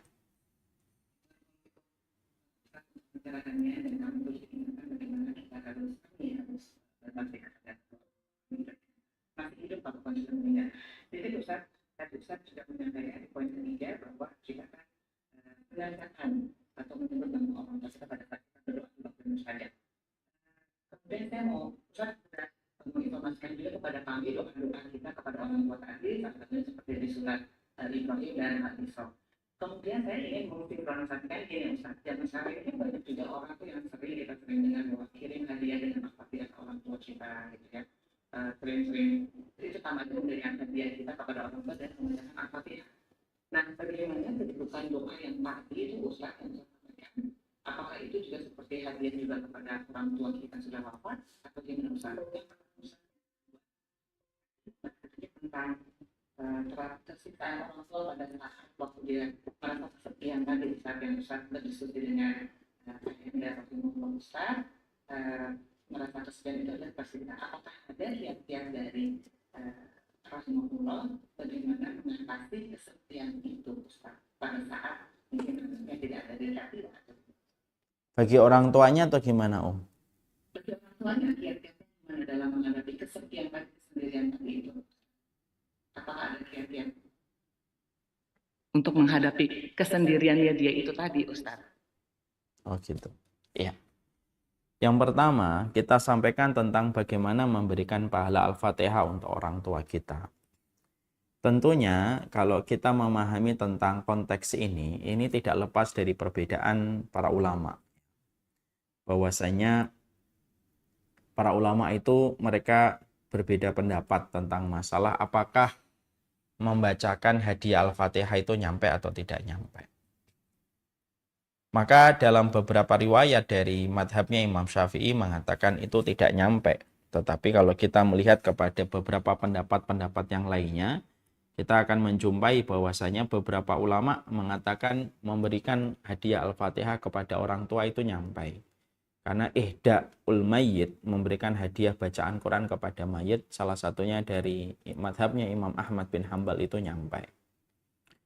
Maka kalaupun kita akhirnya mengetahui di antara literasi para madhab klasik dari para salafus salih mereka berbeda pendapat ya, maka silahkan memilih pendapat yang terkuat menurut apa yang kita gali dan apa yang kita dapatkan. Dan tidak boleh bagi kita untuk gampang menyesatkan pada perbedaan-perbedaan pendapat yang semacam ini ya. Karena sesungguhnya kita harus paham bahwasanya dalam pendapatnya Imam Ahmad bin Hambal yaitu Hambali, bahwasanya beliau termasuk salah satu ulama yang mengatakan dan berpendapat bahwasanya membacakan Al-Fatihah itu merupakan salah satu kebiasaan sunnah. Saya di dalam satu keterangan yang pernah saya baca bahwasanya Imam Ahmad itu termasuk yang memberikan sebuah keterangan bahwasanya kalau kita memasuki area kuburan maka disunahkan untuk membaca Al-Fatihah. Itu termasuk di antara madhab yang ada di dalam madhabnya Imam Ahmad bin Hambal. Ala kulli hal, ya, Imam Syafi'i mengatakan tidak sampai, Imam Ahmad mengatakan sampai. Ini satu khilaf yang ada di antara para ulama. Sikap yang terbaik seorang thalibul ilmi ketika menyikapi perbedaan para ulama, ya kalau perbedaan katakan perbedaan. Janganlah kita sebagai seorang penyampai ilmu lalu dengan gegabah, lalu kita mewakili seakan-akan kita mengalahkan para ulama-ulama madhab yang sudah luar biasa muktabar ilmunya dan diakui. Hanya karena kita modal sebagai LC, lalu kita mengatakan ini bid'ah. Padahal ini merupakan perkara yang menjadi titik khilaf di antara para ulama. Saya termasuk yang memilih pendapat bahwasanya mendoakan langsung Allahumma firlahu warhamu wa'afihi wa'afuanhu itu jelas. Tidak ada perdebatan dalam masalah itu. Dan lebih baik kita keluar dari titik khilaf menuju kepada apa yang kita sepakati, yaitu mendoakan untuk orang tua kita. Tapi kalaupun ada yang mengatakan saya mengambil pendapat Imam Ahmad mengatakan bahwasanya menghadiahkan pahala bacaan Al-Fatihah itu nyampe, ya silahkan, tidak apa-apa. Itu bukan masalah yang perlu kita bentur-benturkan dan tidak pula menjadi masalah yang perlu kita pertajam sampai akhirnya menyebabkan pertikaian. Kecuali pendapatnya memang jelas-jelas berbeda. Misalkan bagaimana kalau kita melakukan ritual-ritual kesyirikan di tempat orang tua kita ketika kuburannya dia sudah meninggal dunia. Kalau sudah semacam itu, itu tentunya sudah melampaui batas dan keluar dari titik khilaf para ulama. Ya, itu yang pertama tentang masalah itu. Sekarang yang kedua, gimana setiap orang tua untuk mengatasi kesendirian? Ini yang penting. Makanya kalau kita mendapati orang tua kita sudah mulai kesepian, kita selaku anak yang harus membuat agenda dan jadwal yang bisa menjadikan mereka itu tidak tersiksa lagi dengan rasa kesepian itu. Makanya ya. Tadi saya menyampaikan kalau kita mampu menjadikan rumah kita dekat dengan rumah orang tua kita itu jauh lebih baik. Jauh lebih baik. Karena orang yang paling diharapkan setiap orang tua itu ya anak. Itu pasti anak. Saya masih ingat sekali Bapak ketika beliau lepas dari ICU keluar. Yang paling dicari ya saya. Memang itu fitrah. Mau diapain itu fitrah. Dan kita harus paham fitrah itu. Dan kita harus bisa memberikan prioritas itu. Nah bagi orang tua kalau mereka merasa kesendirian, ya ini tentunya kalau dia merasa kesendirian, ya tentunya dia bisa mencari aktivitas. Tapi kalau memang sudah lemah, ya harus menuntut setiap anak itu paham tentang kondisi orang tuanya. Kalau saya ya berusaha betul bagaimana kalau kita bisa dekat ya dekat, mendatanginya. Kalau saya boleh berpesan, jangan jauh-jauh dari rumah orang tua kita. Demi Allah itu. Tidaklah seseorang yang dekat dengan orang tuanya kecuali pasti ada banyak keberkahan yang akan didapatkan. Wallahu a'lam bishawab. Ya, barakallahu Ustaz. Satu lagi Ustaz, kalau misalnya ada anak ya, dia memusuhi atau tidak menanyakan kabar orang tuanya sama sekali. Ini anaknya udah umur 25 tahun, terus qadarullah juga anak-anaknya ini tidak berdomisili di Indonesia. Apakah kesalahan tersebut itu bisa dikatakan menjadi kesalahan orang tua, dan kira-kira apa yang harus dilakukan, langkah-langkah apa yang dilakukan orang tua kepada anaknya? Tadi Om? Jadi ada anak umur 25 tahun, sudah balik tapi tidak berdomisili di Indonesia, dia memusuhi atau tidak pernah menanyakan kabar orang tuanya sama sekali. Apakah itu menjadi kesalahan sikap anak tadi tersebut itu begitu? Apakah menjadi kesalahan orang tua? Terus bagaimana langkah orang tua untuk kepada anaknya itu, Ustaz? Mencari siapa yang salah menurut saya tidak ma'ruf dan tidak tepat. Siapa yang salah? Ya bagaimanapun anak itu salah. Karena dia memusuhi orang tuanya, berjauhan dengan orang tuanya, tidak menyapa orang tuanya, itu salah. Jelas salah itu. Walaupun kita tidak nafikan bisa jadi terbentuknya anak semacam itu ya karena sikap orang tuanya. Ketika mungkin mereka tidak memiliki ilmu ketika mendidik anak mereka sampai terjadilah apa yang didapatkan hari ini. Ya kalau kondisi ini sudah berjalan, ya sudah, yang harus dilakukan itu adalah menuntut kelapangan hati salah satu pihak. Kalau anak 25 tahun biasanya ya masih semangat-semangat dengan idealismenya. Yang kita harapkan siapa? Ya yang kita harapkan untuk mengalah itu ya orang tuanya. Karena tentunya kita tidak ingin kan anak kita masuk neraka gara-gara kita terus biarkan anak itu durhaka kepada kita. Jadilah orang tua yang tentunya tidak ridho dan tidak nyaman kalau anaknya itu melakukan durhaka kepada dirinya. Bukan karena dia merasa kecewa, tapi karena sesungguhnya dia tuh takut anak itu akan masuk neraka.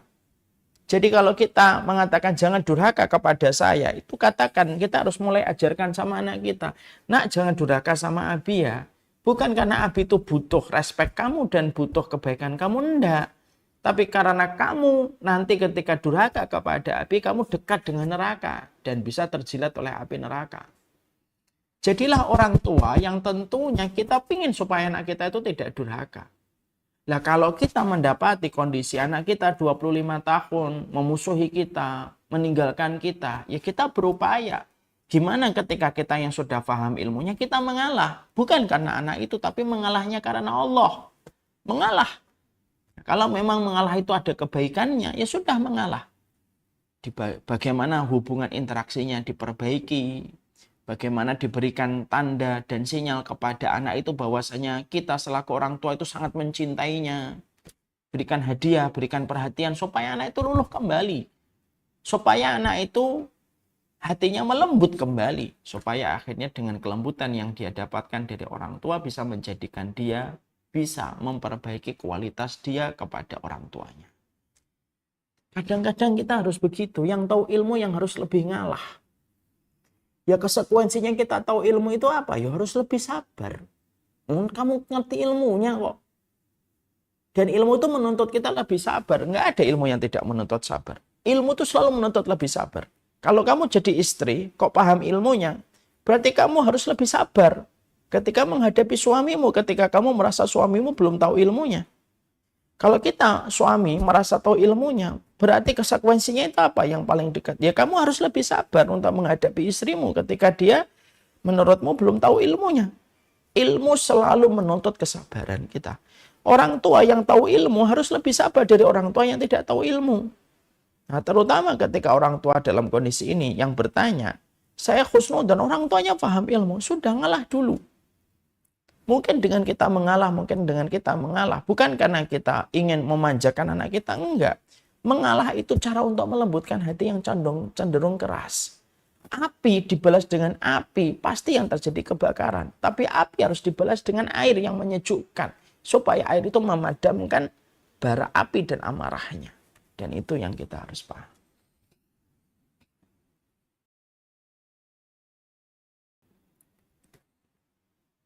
Masya Allah, Ustadz. Barakallahu fikum, Ustadz. Insya Allah paham, Ustadz. Baik, Ustadz.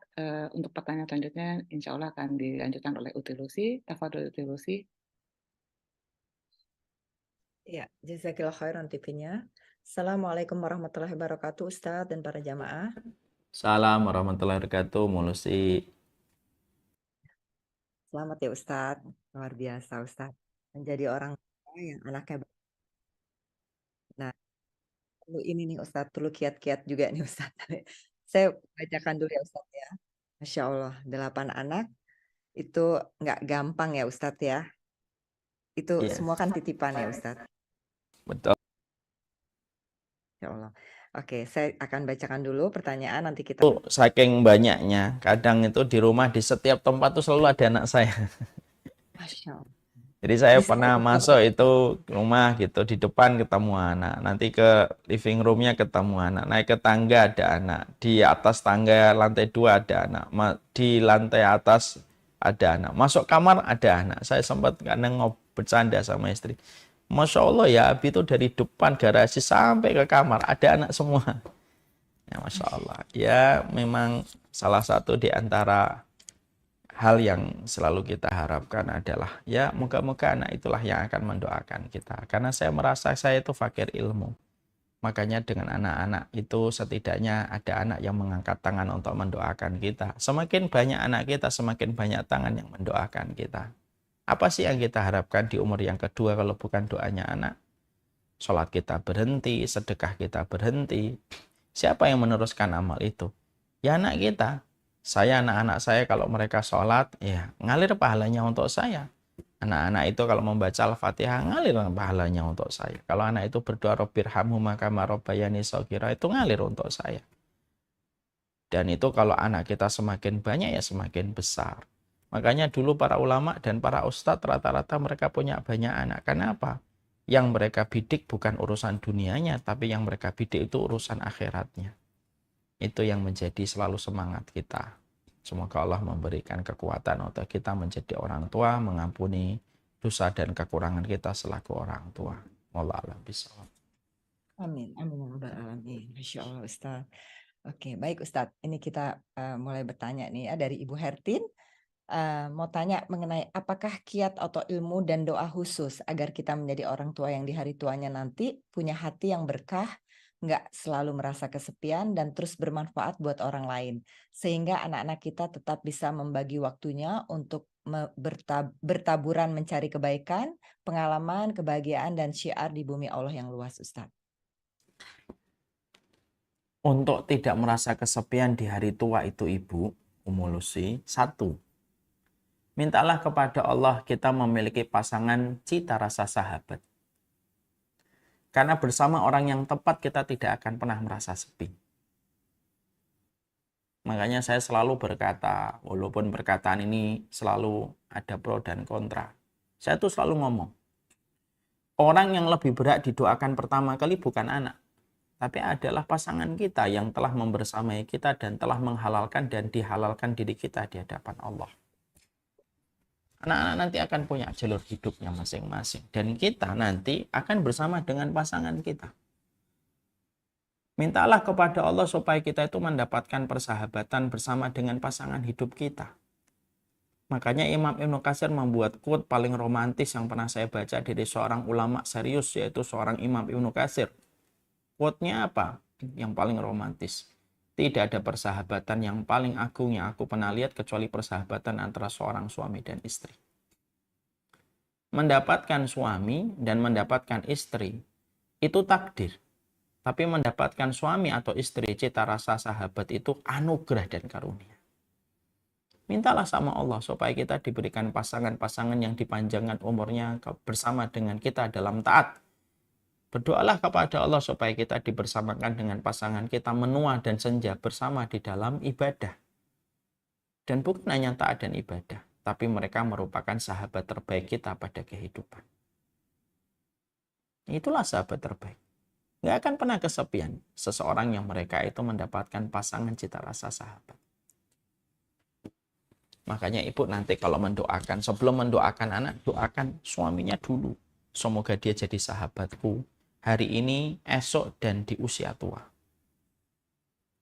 Ada yang ngomong pernah saya, kalau saya mendoakan anak dulu, Ustaz, baru suami saya. Kalau saya mengatakan enggak, kalau saya mendoakan pasangan saya dulu, baru mendoakan anak. Karena apa? Ya karena pasangan itulah yang terus akan membersamai kita dalam perkara-perkara yang halal dan Allah ridhoi.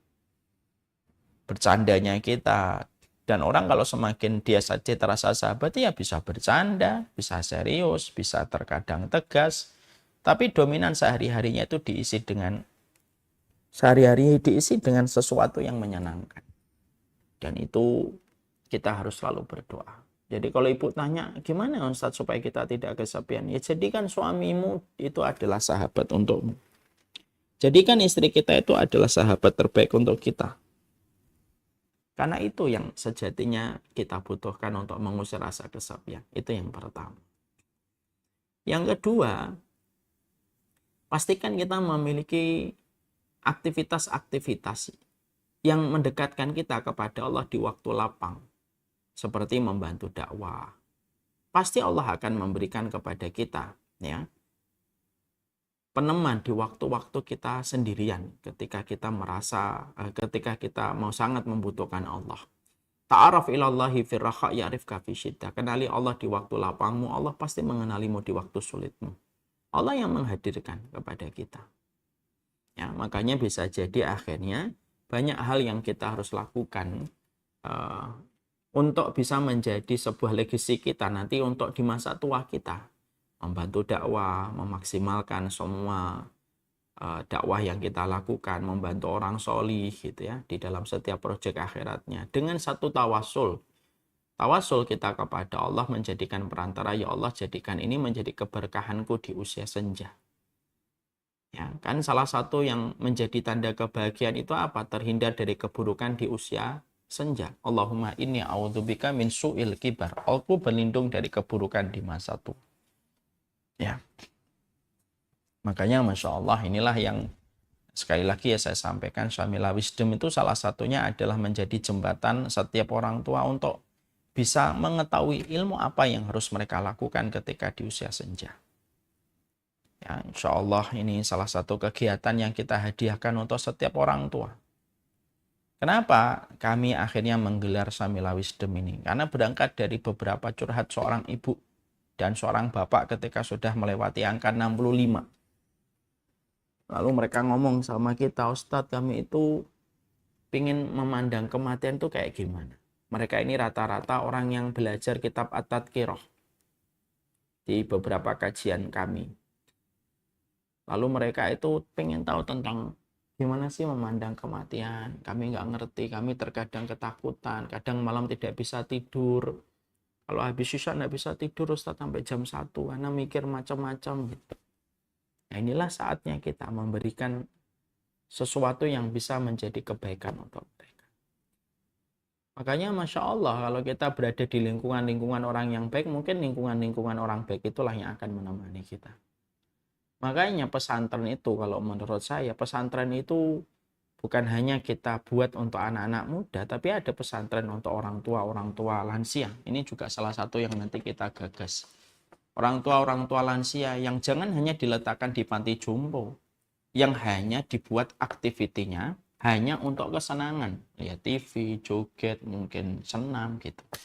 Tapi kalau bisa adalah kita memiliki sebuah pesantren untuk orang tua, menemani mereka di usia senja. Menemani mereka di usia senja. Sehingga mereka betul-betul tenang. Karena tidak ada yang menenangkan kecuali mereka mengenal Allah yang mereka akan kembali kepadanya sebentar lagi. Wallahu a'lam bishawab. Itu kurang lebihnya. Jazakallah khairan Ustadz, Masya Allah. Jadi yang namanya suami istri cita rasa sahabat itu harus kita pupuk ya Ustadz ya. Umum kan kita sering nggak dapat foto-foto, video orang tua yang mereka sampai tua masih bercanda, masih saling membonceng, masih saling bergandengan tangan. Iya. Hidup bersama dengan orang yang tepat itu nikmat. Hidup sama orang baik terkadang belum tentu nikmat.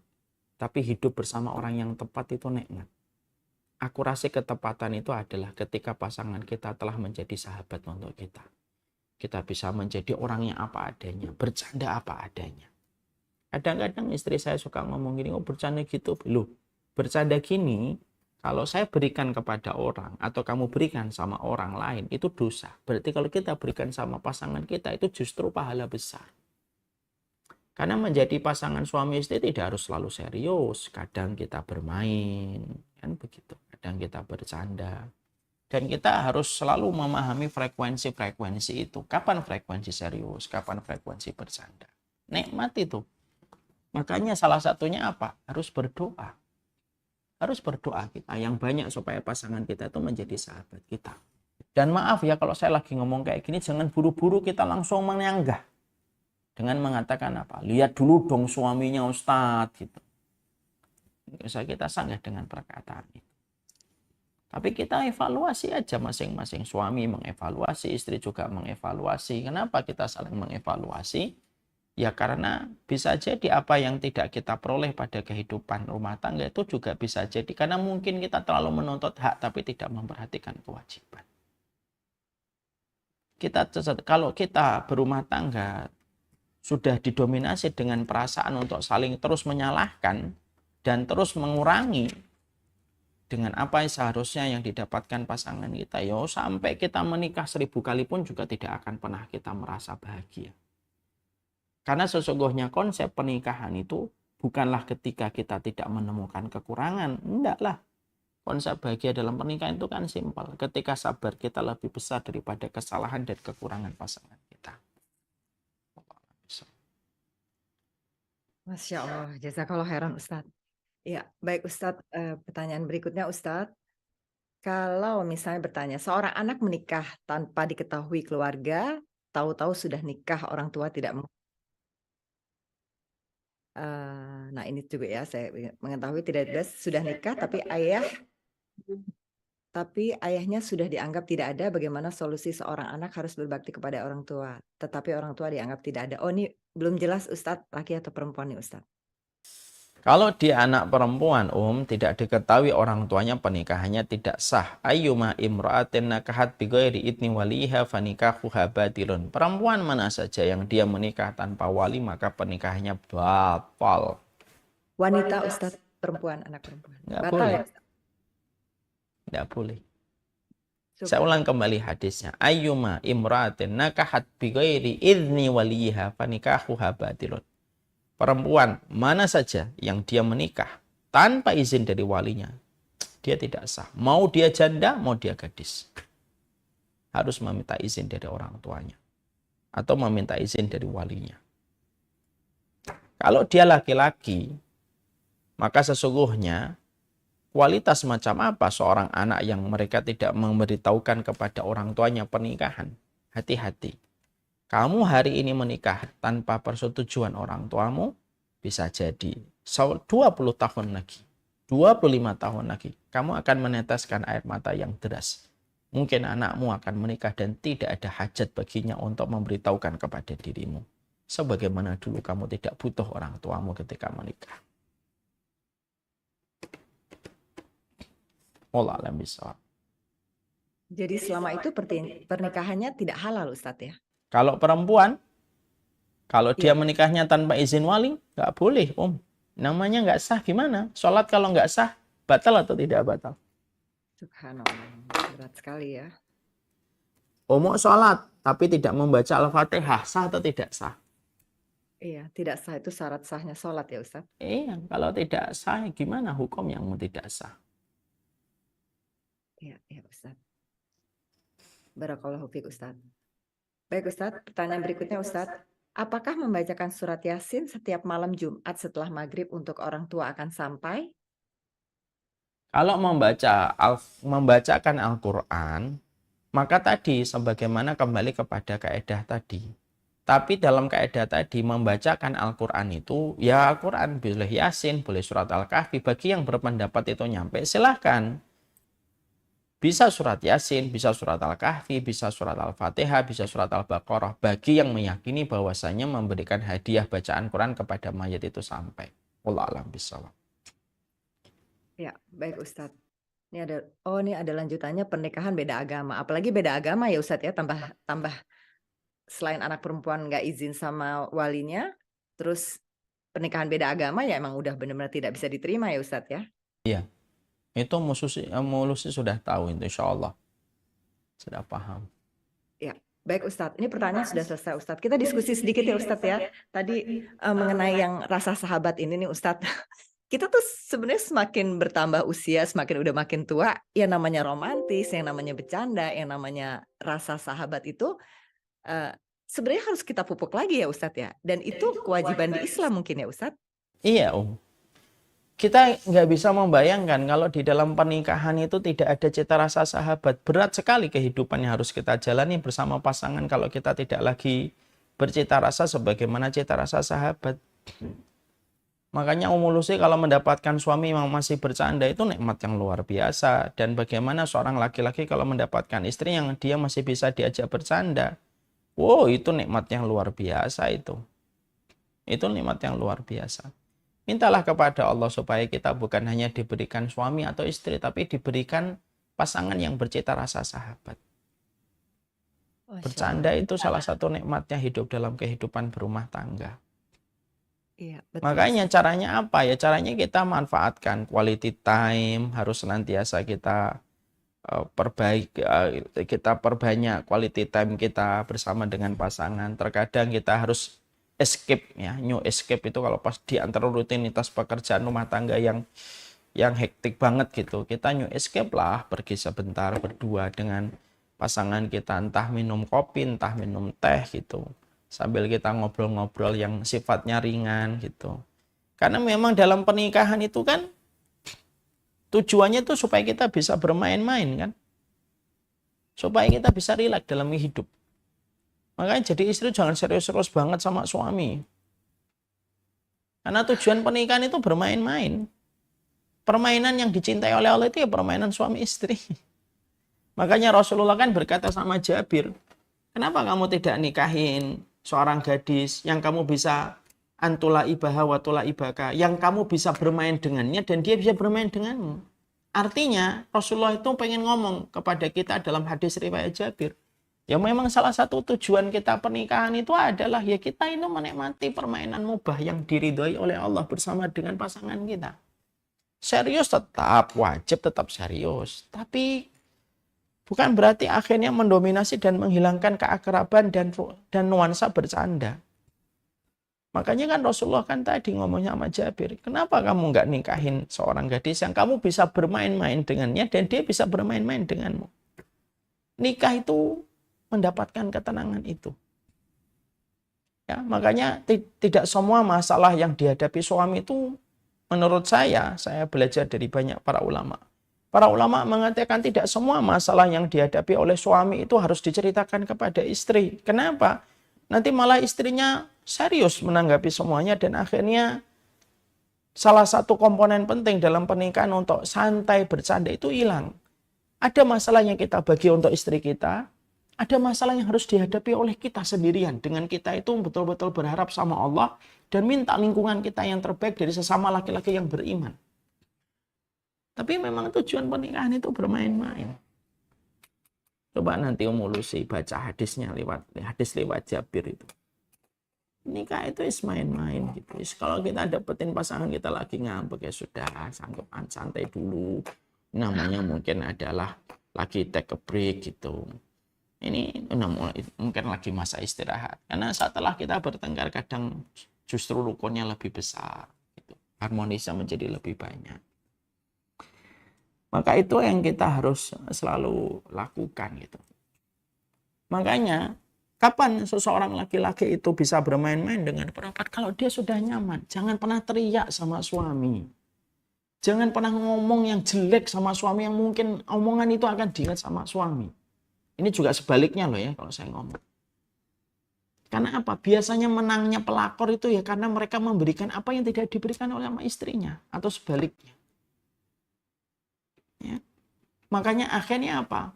Hindari perkara-perkara yang bisa menghilangkan unsur ketenangan dan suasana yang harmonis di dalam rumah tangga. Kalau dalam Islam itu para ulama mengatakan apa? Istri jangan pernah teriak sama suami. Semarah apapun jangan pernah teriak sama suami.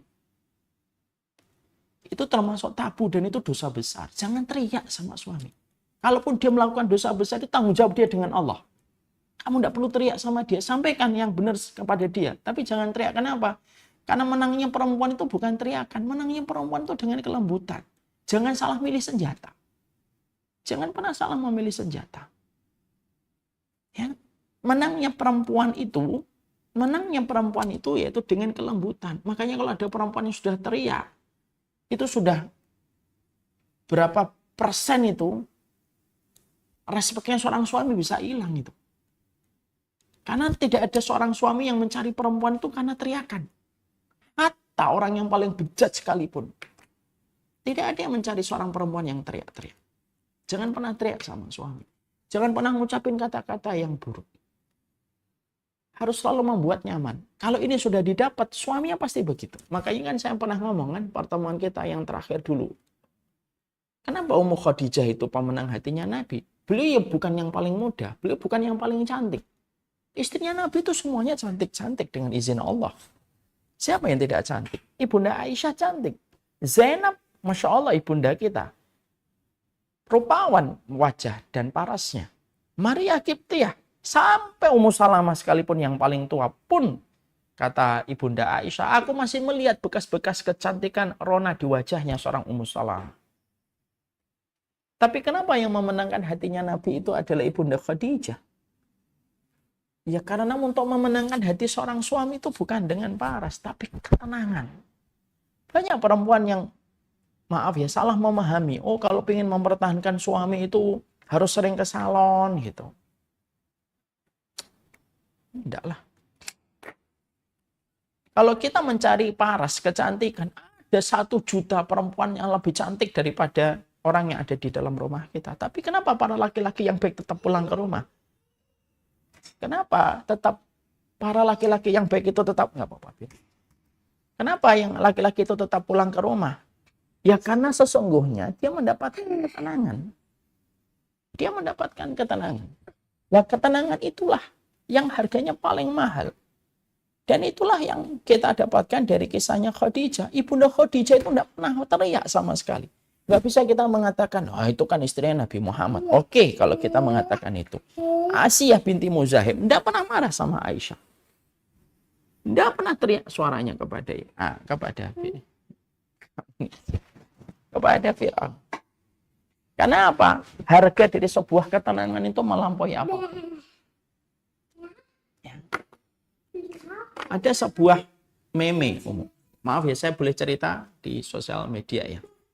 Ada sebuah video pendek gitu. Ada seorang laki-laki yang dia itu punya selingkuhan. Terus perempuan istrinya marah. Istrinya berkata, Basam,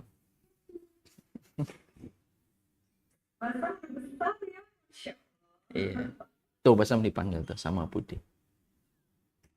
Basam. Iya. Maka sang suami itu diinterogasi sama istrinya. Dia tidak lebih cantik daripada saya. Dia tidak lebih kurus daripada saya. Dia tidak lebih pintar daripada saya. Lalu kenapa kamu tetap memilihnya? Istrinya teriak. Jawaban dari suami itu adalah, memang dia tidak lebih kurus dari dirimu. Dia tidak lebih langsing dari dirimu. Dia tidak lebih putih dari dirimu. Dia tidak lebih cantik dari dirimu. Tapi dia tidak pernah teriak. Dia tidak pernah mengatakan saya idiot. Saya tidak pernah mengatakan saya bodoh. Dia tidak pernah memberikan kecuali rasa kenyamanan. Gitu. Ini tidak kita ambil salah satunya ya. Bukan untuk saling membenarkan. Enggak. Tapi kita mendapatkan bahwasanya dalam perkara ini adalah bahasa yang kita harus pahami dari para ulama itu adalah laki-laki itu yang dibutuhkan ketenangan, kata Imam Ibnu Katsir. Dan ini yang kita nanti akhirnya dapatkan ini. Kecuali kalau sudah seorang wanita memberikan ketenangan, lalu akhirnya sang suami masih kayak gitu. Tanggung jawab dia dengan Allah begitu berat nanti. Laki-laki semacam ini begitu berat di hadapan Allah. Makanya Masya Allah, inilah yang kita harus selalu harapkan kan. Kita harus selalu manajemen konflik kita, manajemen kita bermuamalah. Karena yang kita pikirkan itu nanti di masa tua gitu. Kita tidak akan pernah kesepian bersama orang yang tepat. Definisi orang yang tepat itu selalu akan menghadirkan riuhnya kegembiraan dalam hari-hari yang kita jalan. Kita kecewa, iya, tapi kecewanya pasti cepat hilang. Kita pernah sedih, iyalah. Bersama orang tepat itu bukan berarti nggak pernah kecewa, kita nggak pernah sedih, nggak pernah marah. Enggak lah, kita tetap manusia biasa. Bersama dengan orang yang tepat itu juga kecewa, marah gitu. Tapi semuanya cepat hilang. Karena yang namanya bersahabat itu, nggak ngobrol 3 hari itu rasanya nggak enak. Allah alam bisa. Betul, Ustaz. Nah, nanti Ustaz, kalau saya Bagi laki-laki Ustadz, anak banyak Ustadz. Sementara kebutuhan laki-laki saat itu juga di kantor lagi penat gitu ya Ustadz. Lagi perlu seorang istrinya, istri sahabat itu lagi diperlukan. Tapi sampai rumah, aduh teriakan yang satu di sini, nangis di sini, satu ngompol di sini, satu ini. Itu akhirnya suami udah deh, apa saya keluar dulu ya, karena di rumah terlalu penat dengan teriakan anak, ini gitu loh Ustadz. Jadi kesabaran suami pun dan pengertian suami pun itu sangat diperlukan ya Ustadz ya. Karena si istri juga bingung nih antara anak atau suami, sementara suaminya juga terkadang juga, ayolah sebentar lah, mau minta ditemenin, minta ngobrolnya didengerin, nah seperti itu kan Ustadz. Ya Sementara anak, saling memahami love language-nya aja lah kalau kayak gitu.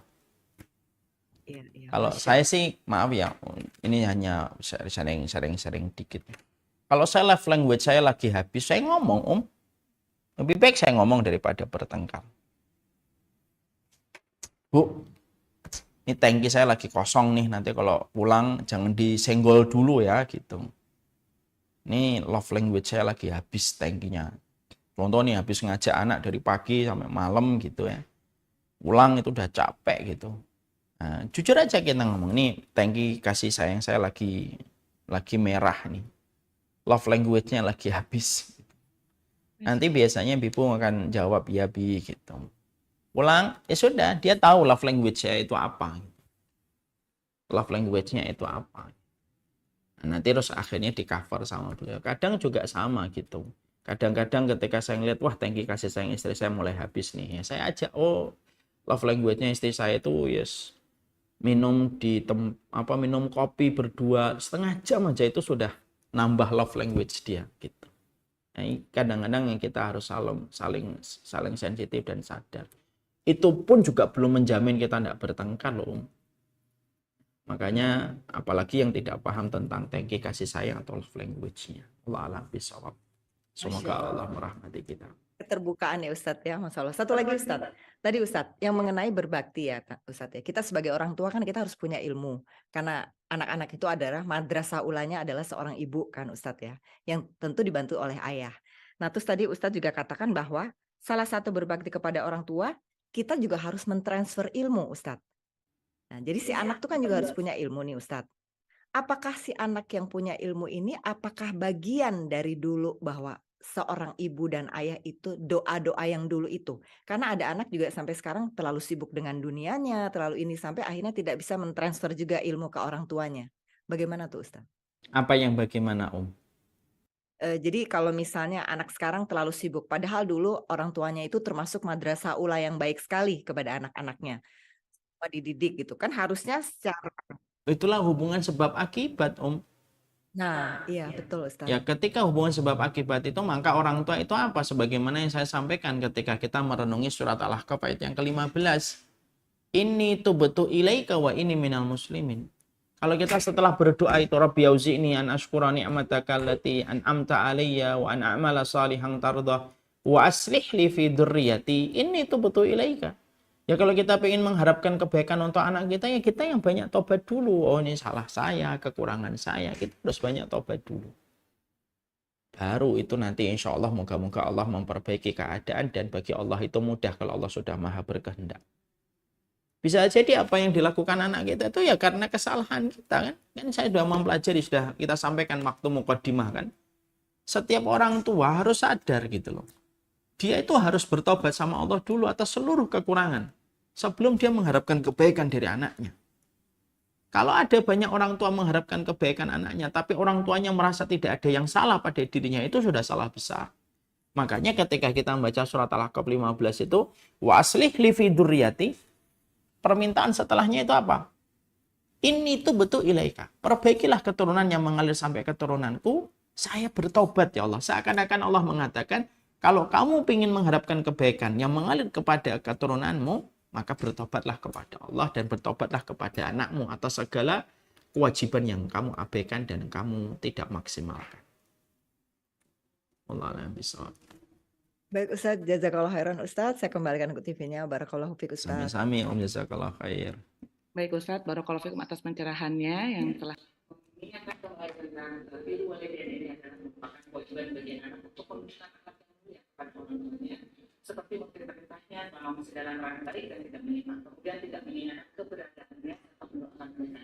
Dan Ustadz juga tadi telah menjelaskan pada 7 arti definisi walidain, dan semoga kami semua bisa mengamalkan apa yang sudah sampaikan tadi, dan mudah-mudahan semua itu tadi ini menjadi kebaikan dan bermanfaat untuk kami semua. Kurang lebih begitu Ustaz, Pak Toto silakan. Semoga Allah berkahi kita dan kehidupan orang tua kita. Semoga kita tidak pernah lelah untuk senantiasa memperhatikan pintu tengah terindah dari kehidupan surga, yaitu bersama orang tua yang kita sayangi dan kita cintai. Kita bahas tentang birrul walidain bersama. Saya kira cukup, kita tutup dengan kafaratul majlis. Subhanakallahumma wa bihamdika asyhadu an la ilaha illa anta astaghfiruka wa atubu ilaika. Assalamualaikum warahmatullahi wabarakatuh.